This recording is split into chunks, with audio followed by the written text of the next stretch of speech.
এই মেয়ে, তুমি এখানে কি করছো? আর আমার ল্যাপটপ কেন খোলা? ওমা, আপনি কখন এলেন? আমি তো ভাবলাম ল্যাপটপটা বোধহয় একা একা বোর হচ্ছে, তাই একটু সঙ্গ দিচ্ছিলাম। বেচারা সারাদিন শুধু কাজের হিসাব দেখে, একটু কার্টুন বা মুভি না দেখলে মনও খারাপ করে না। ল্যাপটপ বোর হচ্ছে না, তুমি বোর হচ্ছ। আর আমার ফাইলে হাত দিয়েছো কেন? জানো এগুলো কত ইম্পর্টেন্ট? আমার অফিসের পুরো মাসের প্রজেক্ট ডিটেলস ওখানে আছে। একটু এদিক সেদিক হলে কি হবে জানো? ইস, আপনার সব কিছুই important. File important, laptop important, office important, শুধু এই বাড়িতে আসা মেহমানদের কোনো দাম নেই, তাই না? আমরা যে 3 দিন হলো এসেছি, আপনি একবারের জন্য জিজ্ঞেস করেছেন তুলি তোমার কি কিছু লাগবে? মেহমান যদি মেহমানের মতো থাকে তাহলে সমস্যা নেই, কিন্তু মেহমান যদি চোরের মতো ল্যাপটপে গেম খেলার চেষ্টা করে তখন সমস্যা। আর তাছাড়া মেহমানদারি করার জন্য বাড়িতে মা আছেন, ভাবি আছেন। আমার কাজ মেহমানদারি করা না। আমি চোর? আপনি আমাকে চোর বললেন দুলা ভাই? দাঁড়ান, আমি এক্ষুনি আপুকে গিয়ে বলছি আপনি আমাকে অপমান করেছেন। আমি আর এই বাড়িতে থাকবো না। তুলি কথাগুলো বলেই রাগে গাল ফুলিয়ে পা দাপাতে দাপাতে দরজার দিকে এগোলো। আরাফ দীর্ঘশ্বাস ফেলল। এই মেয়েটাকে নিয়ে সে আর পারছে না। বড় ভাবির বোন হিসেবে তুলি এই বাড়িতে প্রায়ই আসে, কিন্তু এবারের আশাটা একটু অন্যরকম। তুলির কলেজ ছুটি, তাই সে লম্বা সময়ের জন্য এসেছে। আর এসে আরাফের শান্ত জীবনটাকে ঘূর্ণিঝড়ের মতো এলোমেলো করে দিচ্ছে। আরাফ দেখলো তুলি সত্যিই দরজার দিকে যাচ্ছে অভিযোগ করতে। সে দ্রুত চেয়ার ছেড়ে উঠে গিয়ে দরজার সামনে পথ আটকে দাঁড়ালো। খবরদার, ভাবিকে ডাকবে না, আর আমাকে দুলাভাই ডাকবে না। কতবার বলেছি আমি তোমার আপন দুলাভাই না, আমি তোমার দুলাভাইয়ের ভাই। মানে আমাকে নাম ধরে বা ভাইয়া ডাকতে পারো, কিন্তু দুলাভাই ডাকবে না। ওটা শুনলে নিজেকে বুড়ো মনে হয়। মোটেই না, আপনি আমার দুলাভাইয়ের ভাই, মানে আপনিও এক প্রকার দুলাভাই। সম্পর্কে তো তাই হয়। আর আমি আপনাকে ভাইয়া ডাকবো না। আপনি দেখতে মোটেও ভাইয়া টাইপের না। ভাইয়ারা হয় সুইট কিউট, আর আপনি? আমি কি? আপনি হলেন খিটখিটে বুড়ো টাইপ। সবসময় ভুরু কুচকে থাকেন, মনে হয় যেন সারা দুনিয়ার বোঝা আপনার মাথায়। খিটখিটে বুড়ো আমি? আমার বয়স মাত্র 27, আর তুমি আমাকে বুড়ো বলছো? 27 তো অনেক বয়স। আমার বয়স মাত্র 17। সেই হিসেবে আপনি বুড়োই। আর রাস্তা ছাড়ুন, আমি আপুর কাছে যাব। কথাটি বলেই তুলি আরাফকে পাশ কাটিয়ে এক দৌড়ে রুম থেকে বের হওয়ার চেষ্টা করলো, কিন্তু মেঝের কার্পেটে তার পায়ের আঙ্গুল আটকে গেল।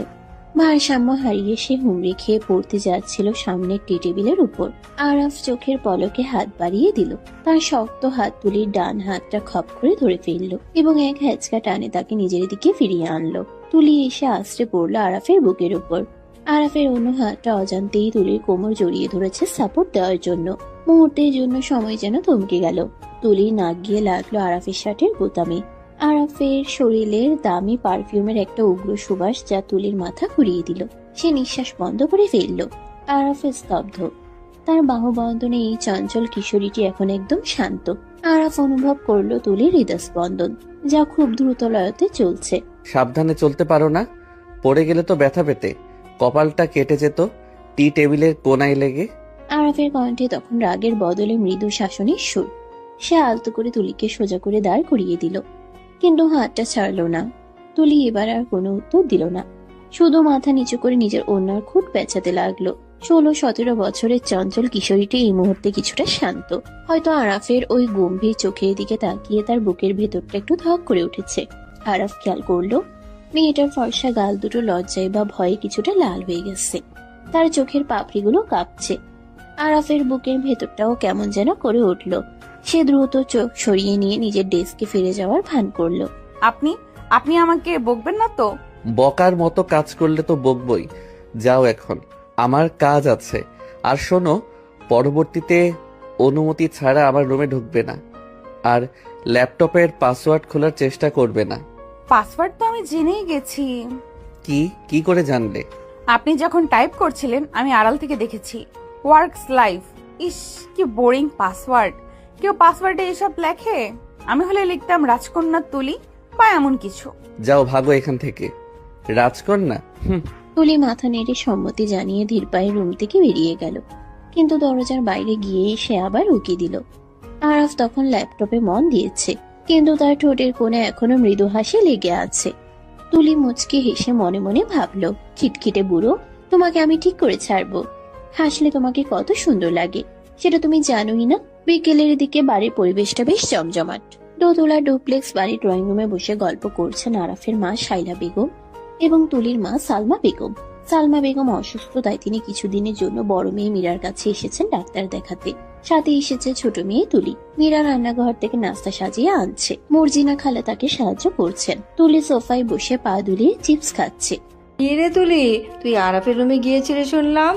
ও তো কাজ করছে, বিরক্ত করিসনি তো? ও কিন্তু কাজের সময় ডিস্টার্ব একদম পছন্দ করে না। আমি কেন বিরক্ত করব? আমি তো শুধু দেখতে গিয়েছিলাম তার ল্যাপটপে নতুন কোনো মুভি আছে কিনা। কিন্তু তোমার দেবর তো একটা রোবট, তার ল্যাপটপে শুধু ফাইল আর ফাইল, একটা গেমও নেই। তুই আর বড় হলি না। আরাফ কিন্তু এত চঞ্চলতা পছন্দ করে না। ও একটু শান্ত থাকতে ভালোবাসে। ছোটবেলা থেকেই ও এমন, নিজের জগৎ নিয়ে থাকে। শান্ত থাকতে ভালোবাসে নাকি রোবট হয়ে থাকতে ভালোবাসে? সারাদিন শুধু কাজ আর কাজ। আচ্ছা আপু, ও কি কখনো হাসে? মানে মন খুলে হাসে? মীরা বোনের কথা শুনে শব্দ করে হেসে ফেলল। তুলির গাল টিপে দিল সে। আরাফকে নিয়ে তুলির এই কৌতূহল মীরার কাছে বেশ মজার লাগলো। হাসে রে পাগলি, হাসে, তবে সবার সাথে না। ওর মনের মানুষ পেলে দেখবি ঠিকই হাসছে। আসলে আরাফের ওপর অনেক দায়িত্ব তো, তাই ও একটু গম্ভীর হয়ে গেছে। বাবার ব্যবসার হাল ধরতে গিয়ে ছেলেটা নিজের শৈশব কৌশল সব বিসর্জন দিয়েছে। মনের মানুষ? তার মনে কোনো গার্লফ্রেন্ড আছে? ঠিক সেই মুহূর্তেই সিঁড়িতে পায়ের শব্দ পাওয়া গেল। আরাফ নিচে নেমে আসছে। পরনে ছাই রঙের টি শার্ট আর কালো ট্রাউজার। চুলগুলো গোসল করার পর এলোমেলো হয়ে আছে, এখনো পুরোপুরি শুকায়নি। তাকে দেখে ড্রয়িং রুমের সবাই একটু নড়ে চড়ে বসলো। আরাফের ব্যক্তিত্বটাই এমন যে সে উপস্থিত থাকলে সবাই একটু সচেতন হয়ে যায়। সে এসে মায়ের পাশে সোফায় বসলো। মা, এক কাপ কফি হবে? মাথাটা খুব ধরেছে, ফাইলের লেখাগুলো দেখতে দেখতে চোখ ব্যথা করছে। মর্জিনাকে বলেছি, ও দিয়ে আসবে। তুই বস আমাদের সাথে।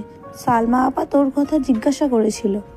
আসসালামু আলাইকুম খালাম্মা, শরীর কেমন এখন? ওয়ালাইকুম আসসালাম বাবা, এখন একটু ভালো। ডাক্তার নতুন ওষুধ দিয়েছে।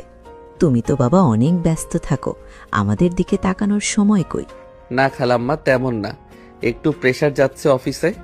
আরাফ কথা বলার ফাঁকে ফাঁকে আর চোখে সামনে সোফার দিকে তাকালো। সেখানে তুলি বসে আছে, হাতে চিপসের প্যাকেট। আরাফ তাকাতেই তুলি চিপসের প্যাকেটটা মুখের সামনে ধরে আড়াল করার চেষ্টা করলো। আরাফ সেটা খেয়াল করে মনে মনে হাসলো, কিন্তু মুখে গাম্ভীর্য ধরে রাখলো। ভাবি, তোমার বোনকে একটু ম্যানার্স শিখিও। বড়দের রুমে নক না করে ঢুকতে নেই, আর অন্যের পার্সোনাল জিনিসে হাত দিতে নেই। ও সরি আরাফ, আমি ওকে বলে দেব। ও আসলে ছোট তো, বোঝে না। তুলি, সরি বল ভাইয়াকে। আমি তো বুঝতে পারিনি, সরি। তুলির সরি বলার ভঙ্গিটা এতই করুণ এবং একই সাথে হাস্যকর ছিল যে আরাফের বুকের ভেতরটা অজান্তেই মোচড় দিয়ে উঠল। মেয়েটা সরি বলছে, অথচ তার চোখ বলছে সে মোটেও অনুতপ্ত নয়, বরং তার চোখে এক ধরনের দুষ্টুমি খেলছে। আরাফ বুঝতে পারলো এই মেয়ে মুখে এক আর মনে আরেক। ঠিক আছে, নেক্সট টাইম খেয়াল রেখো। আচ্ছা, কিন্তু আপনিও আমাকে এই মেয়ে বলে ডাকলেন। আমার একটা সুন্দর নাম আছে, বাসায় সবাই আমাকে তুলি বলে ডাকে। আপনি কেন এই মেয়ে বলবেন? তাই নাকি? কি নাম? ঝগড়াটে বুড়ি নাকি বিচ্ছু বাহিনী? মোটেই না, আমার নাম তুলি। তুলি। খুব সুন্দর আর্ট করতে পারি বলে বাবা এই নাম রেখেছে। ও আচ্ছা, তুলি মানে যে রং দিয়ে ছবি আঁকে, নাকি যে কানে তুলো দিয়ে রাখে আর কারো কথা শোনে না? ড্রয়িং রুমে সবাই আরাফের কথা শুনে হেসে উঠল। শায়লা বেগমও ছেলের রসিকতায় হাসলেন। তুলি রেগে গাল ফুলিয়ে বসে রইল। সে বুঝতে পারলো এই গম্ভীর লোকটা তাকে পচানি দিচ্ছে। তার জেদ চেপে গেল। সে মনে মনে প্রতিজ্ঞা করলো এই লোকের গাম্ভীর্য সে ভাঙবেই। সে আরাফের দিকে তাকিয়ে চোখ ছোট করে ফেলল, যেন নীরব যুদ্ধ ঘোষণা করছে। সন্ধ্যা গড়িয়ে রাত নেমেছে। বাড়ির ডাইনিং টেবিলে রাতের খাবার সাজানো হয়েছে, পোলাও, রোস্ট, রেজালা আর সালাদ। আরাফের বাবা রহমান সাহেব ব্যবসার খোঁজ খবর নিচ্ছিলেন আরাফের কাছে। তুলি চুপচাপ খাচ্ছিল, কিন্তু তার চোখ বারবার আরাফের দিকে যাচ্ছিল। আরাফ খাবার গ্রহণে অত্যন্ত মার্জিত। কাঁটা চামচ দিয়ে ধীর স্থির ভাবে খাচ্ছে, কোনো শব্দ নেই। তুলি ভাবলো, খেতে বসেও এত ভাব, যেন রাজপুত্র খাচ্ছে। আরাপ, আগামী মাসে চৌধুরী সাহেবের সাথে মিটিংটা ফাইনাল করে ফেলো। প্রজেক্টটা আমাদের জন্য খুবই জরুরি। আর হ্যাঁ, চৌধুরী সাহেব সেদিন ফোনে একটা প্রস্তাব দিলেন। কিসের প্রস্তাব বাবা? আসলে উনি চাইছিলেন আমাদের সাথে আত্মীয়তা করতে। ওনার মেয়ে নীলা, মেয়েটা কিন্তু বেশ ভালো, পড়াশোনায় ব্রিলিয়েন্ট, দেখতেও মাশাল্লাহ। চৌধুরী সাহেব চাইছিলেন নীলার সাথে তোমার বিয়ের ব্যাপারে কথা বলতে। কথাটা শোনা মাত্রই তুলির গলায় খাবার আটকে গেল। সে বিষম খেয়ে কাশতে শুরু করলো। প্রচন্ড কাশিতে তার চোখ মুখ লাল হয়ে গেল। মীরা দ্রুত তাকে পানি এগিয়ে দিতে চাইলো, কিন্তু তার আগে আরাফ নিজের গ্লাসটা বাড়িয়ে দিল তুলির দিকে। আস্তে খাও, কেউ তো খাবার কেড়ে নিচ্ছে না। এত তাড়াহুড়ো কিসের? পানি পানি। তুলি আরাফের হাত থেকে গ্লাসটা নিয়ে এক নিঃশ্বাসে পানি শেষ করে ফেলল। স্বস্তির নিঃশ্বাস ফেলে সে তাকালো আরাফের দিকে। শায়লা বেগম উদ্বিগ্ন হয়ে উঠলেন। কি হলো রে মা, ঠিক আছিস? হ্যাঁ আন্টি, ঠিক আছে। আসলে বিয়ের কথা শুনে ঝাল লেগেছিল। বিয়ের কথা শুনে চমকে গেলি কেন? তোর তো এখন বিয়ের বয়স হয়নি, হচ্ছে আরাফের। আরাফ রাজি হলে আমরা নীলা মামুনিকে দেখতে যাব। ও, আমি ভাবলাম নীলা আপুকে আমি চিনি। উনি তো অনেক বেশি স্টাইলিশ। আরাফ ভাইয়ের সাথে কি ওনাকে মানাবে? তুলির এই অযাচিত মন্তব্যে সবাই অবাক হলো। আরাফ ভ্রু কুঁচকে তাকালো তুলির দিকে, তার চোখে প্রশ্নবোধক চিহ্ন। কেন মানাবে না? আমি কি আনস্মার্ট নাকি খ্যাত? না আপনি তো গম্ভীর, আর নীলা আপু তো সারাদিন পার্টি আর ফ্যাশন নিয়ে থাকে। আপনারা তো দুই মেরুর মানুষ। উনি তো আপনার ল্যাপটপের পাসওয়ার্ড শুনলেই হাসবেন। সেটা ওরা বুঝে নেবে। আরাপ, তুমি কি বলো? নীলাকে তোমার কেমন লাগে? বাবা, আমি এখন বিয়ে নিয়ে ভাবছি না, বিজি আছি প্রজেক্ট নিয়ে। আর নীলা আমার ভালো বন্ধু, দ্যাটস ইট। এর বেশি কিছু আমি ভাবিনি। বন্ধু শব্দটা শুনে তুলির বুকের ভেতর থেকে যেন একটা বড় পাথর নেমে গেল। সে নিজেও জানে না কেন আরাফের বিয়ের কথাই তার এত খারাপ লাগছিল। নীলা আপু সুন্দরী, স্মার্ট, বড়লোকের মেয়ে, সব দিক দিয়ে আরাফের যোগ্য। তবুও তুলির মনে হচ্ছে আরাফের পাশে নীলা আপুকে ঠিক মানায় না। আরাফের পাশে এমন কাউকে দরকার যে তাকে হাসাতে পারবে, তার গাম্ভীর্য ভাঙতে পারবে। খাওয়া শেষে আরাফ উঠে গেল। তুলি প্লেটের ভাতে অকারণে চামচ দিয়ে দাগ কাটতে লাগলো। তার খাওয়া শেষ, কিন্তু উঠতে ইচ্ছে করছে না। তার কানে বাজছে রহমান সাহেবের কথা, নীলার সাথে তোমার বিয়ে। রাত 12টা, সবাই ঘুমিয়ে পড়েছে।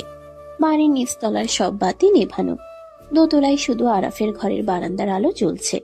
আরাফ রেলিং ধরে দাঁড়িয়ে কফি খাচ্ছে। রাতের ঢাকা শহরটা এখান থেকে বেশ সুন্দর দেখায়। রাস্তার সোডিয়াম লাইটগুলোর আলোয় গাছগুলো কেমন রহস্যময় লাগছে। আরাফ আকাশের দিকে তাকিয়ে কিছু একটা ভাবছিল। বাবার কথাটা তাকে ভাবাচ্ছে। নীলা ভালো মেয়ে, কিন্তু আরাফ কি তাকে জীবনসঙ্গী হিসেবে চায়, নাকি তার অবচেতন মন অন্য কাউকে খুঁজছে? হঠাৎ তার মনে হলো পাশে কেউ দাঁড়িয়ে আছে। সে চমকে তাকালো। তুলি, পরনে হালকা নীল রঙের একটা সালোয়ার কামিজ, ওড়নাটা গায়ে জড়ানো, চুলগুলো খোলা, রাতের বাতাসে উড়ছে। চাঁদের আলোয় তুলিকে আজ অন্যরকম লাগছে। সেই চঞ্চলতা নেই, বরং চোখে এক গভীর মায়া। এখনো ঘুমাওনি? রাত হয়েছে। কাল সকালে তো আবার হইচই শুরু করবে, এনার্জি লাগবে না? ঘুম আসছে না, নতুন জায়গা তো। তাছাড়া দুপুরের ঘুমটা বেশি হয়ে গেছে। ভয়ের কিছু নেই, সিকিউরিটি আছে। ভূতও আসবে না এই ফ্ল্যাটে। আমি ভূতকে ভয় পাই না, আমি মানুষকে ভয় পাই। তাই কাকে ভয় পাও? আমাকে? আপনাকে ভয় পাবো কেন? আপনি কি বাঘ না ভাল্লুক? আপনি তো মানুষ। তবে হ্যাঁ, আপনার রাগটাকে একটু ভয় পাই। আমার রাগটা আসলে রাগ না, ওটা ডিসিপ্লিন। আমি চাই সবকিছু নিয়মে চলুক। কিন্তু জীবন তো অঙ্ক না যে সব সময় নিয়ম মেনে চলবে। মাঝে মাঝে নিয়ম ভাঙতেও ভালো লাগে। এই যে দেখুন, এত রাতে কফি খাওয়া স্বাস্থ্যের জন্য খারাপ, কিন্তু আপনি খাচ্ছেন, তার মানে আপনিও নিয়ম ভাঙেন। আরাফ তুলির যুক্তিটা অবাক হলো। মেয়েটা কথা বলতে জানে। সে কফির মগে শেষ চুমুক দিয়ে রেলিংয়ে ভর দিল। তুলির দিকে পুরোপুরি ঘুরে দাঁড়ালো। তুমি কি আমাকে কিছু বলতে এসেছিলে, নাকি শুধু লেকচার দিতে এসেছো? হ্যাঁ, ওই নীলা আপুর সাথে কি আপনার বিয়ে ঠিক হয়েই গেল? কেন? তোমার কি কোনো আপত্তি আছে, নাকি তুমি ঘটকালি করবে? আমার আপত্তি থাকবে কেন? আমি তো শুধু জানতে চাইলাম। নীলা আপু তো অনেক সুন্দর, তাই না? সুন্দর, স্মার্ট, এডুকেটেড। আর যদি কেউ সুন্দর হয় কিন্তু বোকা হয়, বা একটু বেশি কথা বলে, পড়াশোনায় অতটা ভালো না কিন্তু মন ভালো, তাকে কি আপনি পছন্দ করবেন? আরাফ বুঝতে পারলো তুলি নিজের কথা বলছে। সে একটু ঝুঁকে তুলির চোখের দিকে তাকালো। দুজনের মধ্যে দূরত্ব এখন খুব কম। আরাফ তুলির চোখের তারায় নিজের প্রতিবিম্ব দেখতে পাচ্ছে। সেখানে এক অদ্ভুত আকুতি। আরাফের মনে হলো এই ছোট্ট মেয়েটির মনের ভেতর অনেক বড় কোনো আবেগ লুকিয়ে আছে। সৌন্দর্য বা পড়াশোনা দিয়ে জীবন চলে না তুলি, জীবন চলে বোঝাপড়া দিয়ে।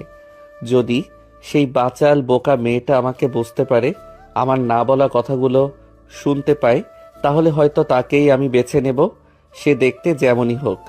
সত্যি? কিন্তু সেই বোকা মেয়েটাকে তো আগে বড় হতে হবে। সে তো এখনো কার্টুন দেখে আর ল্যাপটপে গেম খেলে। আমি বড় হয়েছি, আমি এখন কলেজে পড়ি, শাড়ি পরতে পারি, রান্না করতে পারি। তাই নাকি? তাহলে তো একদিন শাড়ি পরে দেখাতে হবে, দেখব কেমন লাগে তোমাকে। কালই পরবো, কাল শুক্রবার ছুটির দিন, আমি নীল শাড়ি পরবো। ঠিক আছে, যদি শাড়ি পরে ঠিকঠাক হাঁটতে পারো আর হোঁচট না খাও, তাহলে ভাববো তুমি বড় হয়েছো। এখন যাও, ঘুমাও গিয়ে। রাত জাগলে চোখের নিচে কালি পড়বে, তখন আর কেউ বিয়ে করবে না। আপনি করবেন না? প্রশ্নটা করেই তুলি নিজের জিভে কামড় দিল। সে কি বলে ফেলল? লজ্জায় তার কান গরম হয়ে গেল। আরাফও চমকে উঠল। সে কিছু বলল না, শুধু গভীর দৃষ্টিতে তাকিয়ে রইল। সেই দৃষ্টিতে উত্তরের চেয়েও বেশি কিছু ছিল। আরাফের মনতা তুলির হৃদস্পন্দন আরো বাড়িয়ে দিল। সে এক মুহূর্ত দাঁড়ালো না। সে এক দৌড়ে নিজের রুমে চলে গেল। আরাফ বারান্দায় দাঁড়িয়ে রইল একা। তার ঠোঁটের কোণে হাসি। তুলির শেষ প্রশ্নটা তার কানে বাজছে। আপনি করবেন না? আরাফ আকাশের দিকে তাকিয়ে বিড়বিড় করে বলল, কে জানে পিচ্চি, হয়তো নিয়তি তাই লিখে রেখেছে। পরদিন সকাল, শুক্রবার, ছুটির দিন বলে সবাই একটু দেরিতেই উঠেছে। আরাফ অবশ্য নিয়ম মেনে সকালেই উঠে জগিং করে এসেছে। ড্রয়িং রুমে বসে খবরের কাগজ পড়ছে। এমন সময় সিঁড়ি দিয়ে নামলো তুলি। তার পরনে একটা নীল রঙের জর্জেট শাড়ি, স্লিভলেস ব্লাউজ, চুলগুলো একপাশে পিনি করা, কপালে ছোট্ট একটা নীল টিপ, কানে দুল, হাতে এক গুচ্ছ নীল কাচের চুড়ি। আরাফ কাগজ থেকে চোখ সরিয়ে তাকালো এবং তাকিয়ে রইল।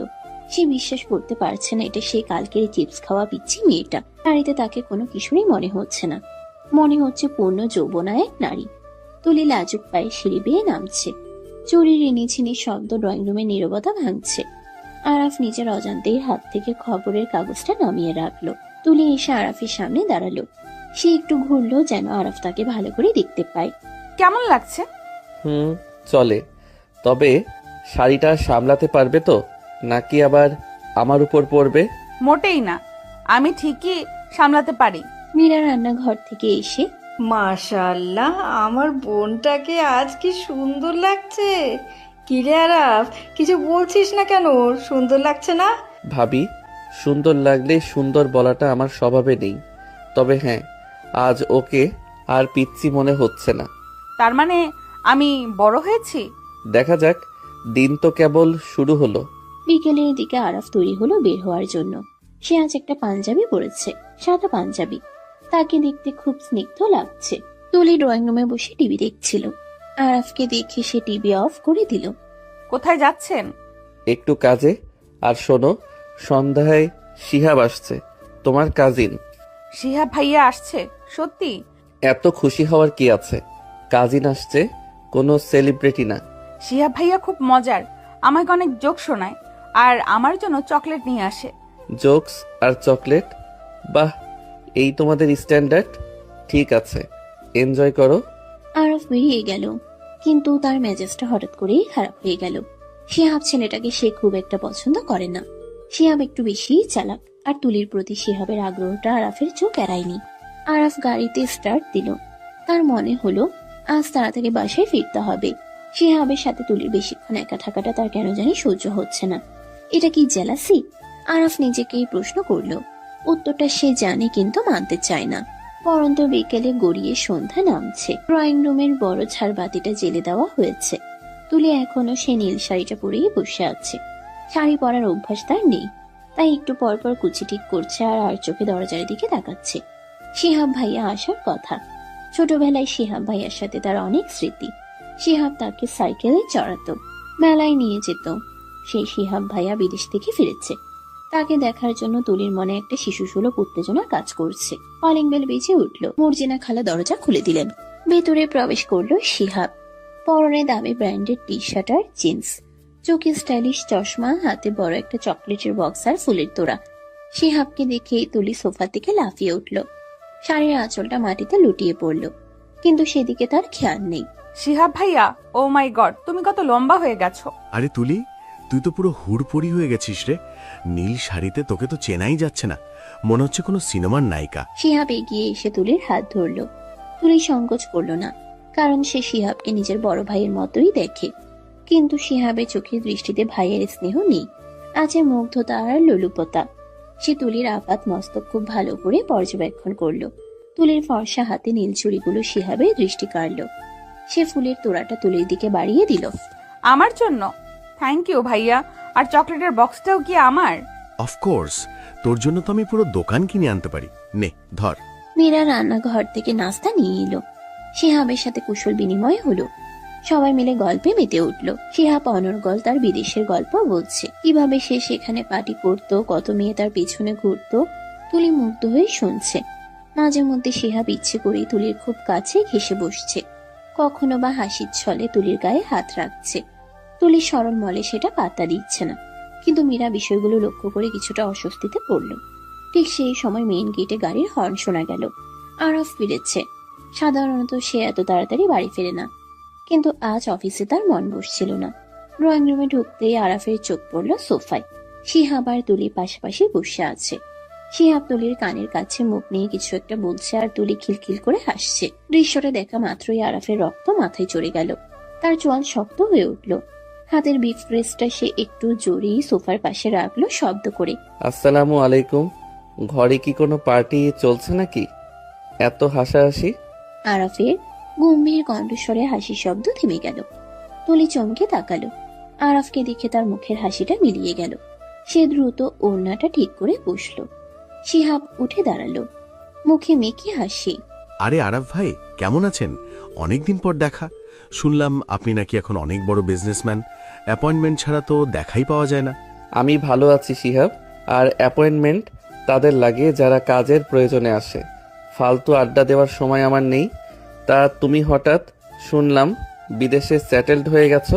ছিলাম তো, কিন্তু দেশের টানে ফিরে এলাম।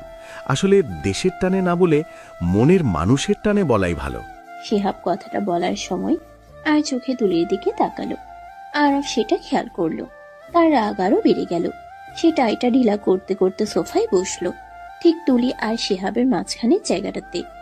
শিহাব বাধ্য হয়ে একটু সরে বসলো। আরাফ এমন ভাবে বসলো যেন তুলিকে শিহাবের দৃষ্টি থেকে আড়াল করে রাখছে। তো মনের মানুষটা কে? আমরা কি চিনি? চিনবেন, খুব শিগগিরই চিনবেন। সময় হলে সব জানাবো। বাই দ্য ওয়ে আরাফ ভাই, আপনার শ্যালিকা তো মাশাআল্লাহ। আগে তো পিচ্চি ছিল, এখন তো দেখি পুরো লেডি কিলার। সাবধানে রাখবেন, কখন কে কিডন্যাপ করে নিয়ে যায়। আমার জিনিসের নিরাপত্তা দিতে আমি খুব ভালো জানি শিহাব। কেউ আমার সীমানায় হাত বাড়ানোর সাহস করলে তার হাত আমি ভেঙে দেই, সেটা কিডন্যাপার হোক আর তথাকথিত শুভাকাঙ্ক্ষী হোক। আরাফের গলার স্বরে এমন এক প্রচ্ছন্ন হুমকি ছিল যে শিহাব একটু থমকে গেল। পরিবেশটা ভারী হয়ে উঠল। তুলি ভয় ভয় আরাফের দিকে তাকালো। সে বুঝতে পারছে না আরাফ ভাইয়া কেন শিহাব ভাইয়ার সাথে এত রুক্ষ ব্যবহার করছে। মীরা পরিস্থিতি সামাল দিতে এগিয়ে গেল। আরাফ, তুই ফ্রেশ হয়ে নে, আমি খাবার টেবিলে দিচ্ছি। শিহাব, তুমিও খেয়ে যাও। না ভাবি, আজ খাবো না, অন্য একদিন। আজ শুধু তুলিকে দেখতে এসেছিলাম। আচ্ছা তুলি, চলি রে। কাল বিকালে রেডি থাকিস, তোকে লং ড্রাইভে নিয়ে যাব। আমার নতুন গাড়িটা দেখবি? নতুন গাড়ি? কি গাড়ি ভাইয়া? কাল তুলির পড়া আছে, ওর সামনে পরীক্ষা, ও কোথাও যাবে না। কিন্তু ভাইয়া, কাল তো শনিবার, আমার তো কোনো পরীক্ষা নেই। আমি বলেছি পড়া আছে মানে আছে।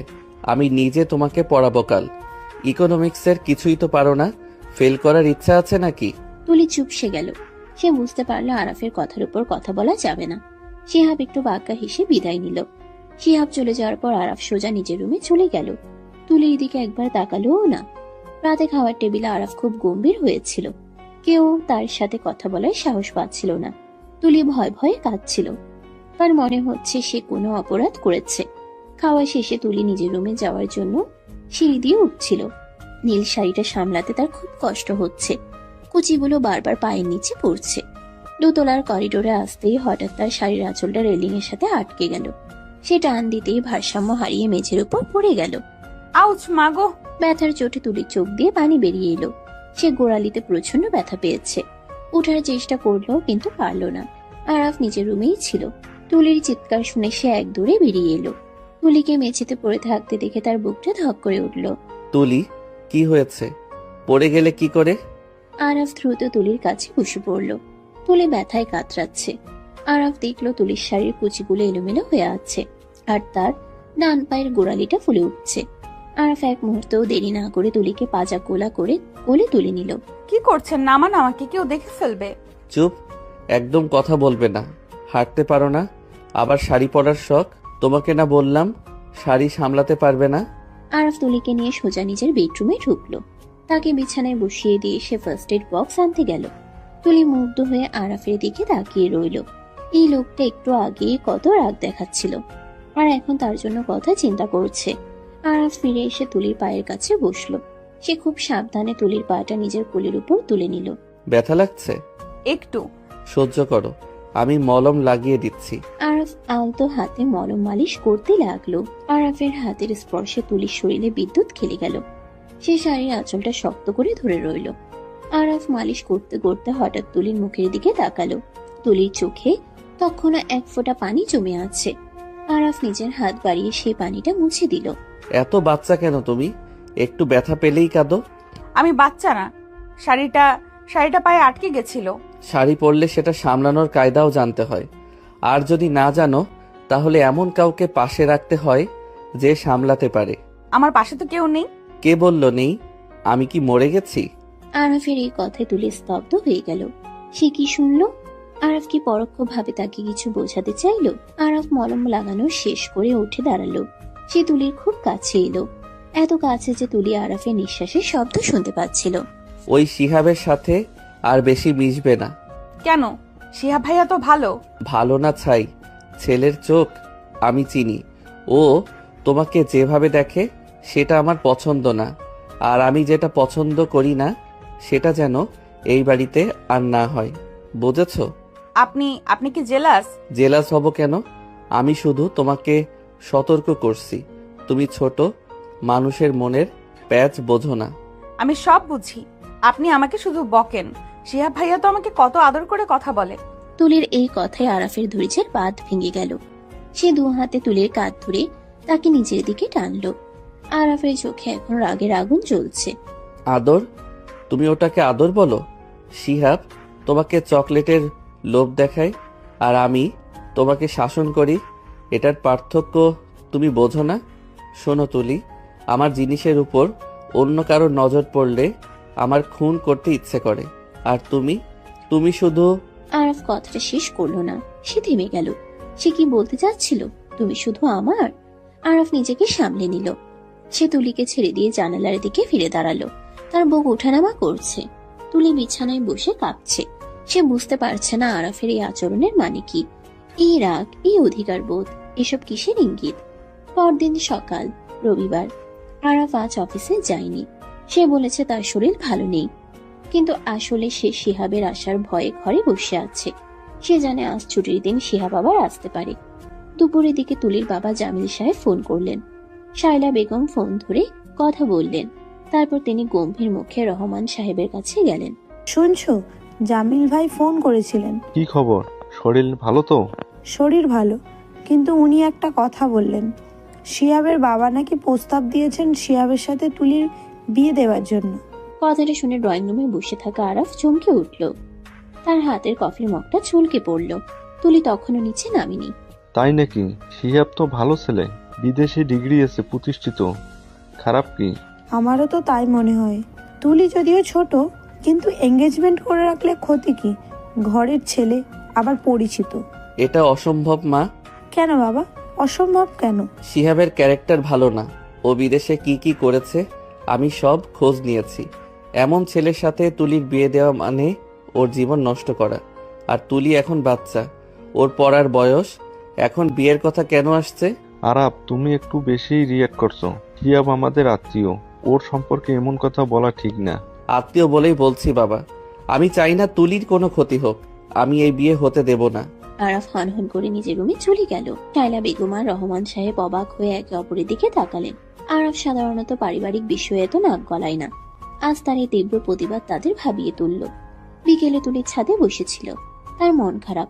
সে শুনেছে শিহাবের সাথে তার বিয়ের কথা চলছে। শিহাব ভাইয়াকে সে পছন্দ করে, কিন্তু স্বামী হিসেবে সেটা সে কখনো ভাবেনি।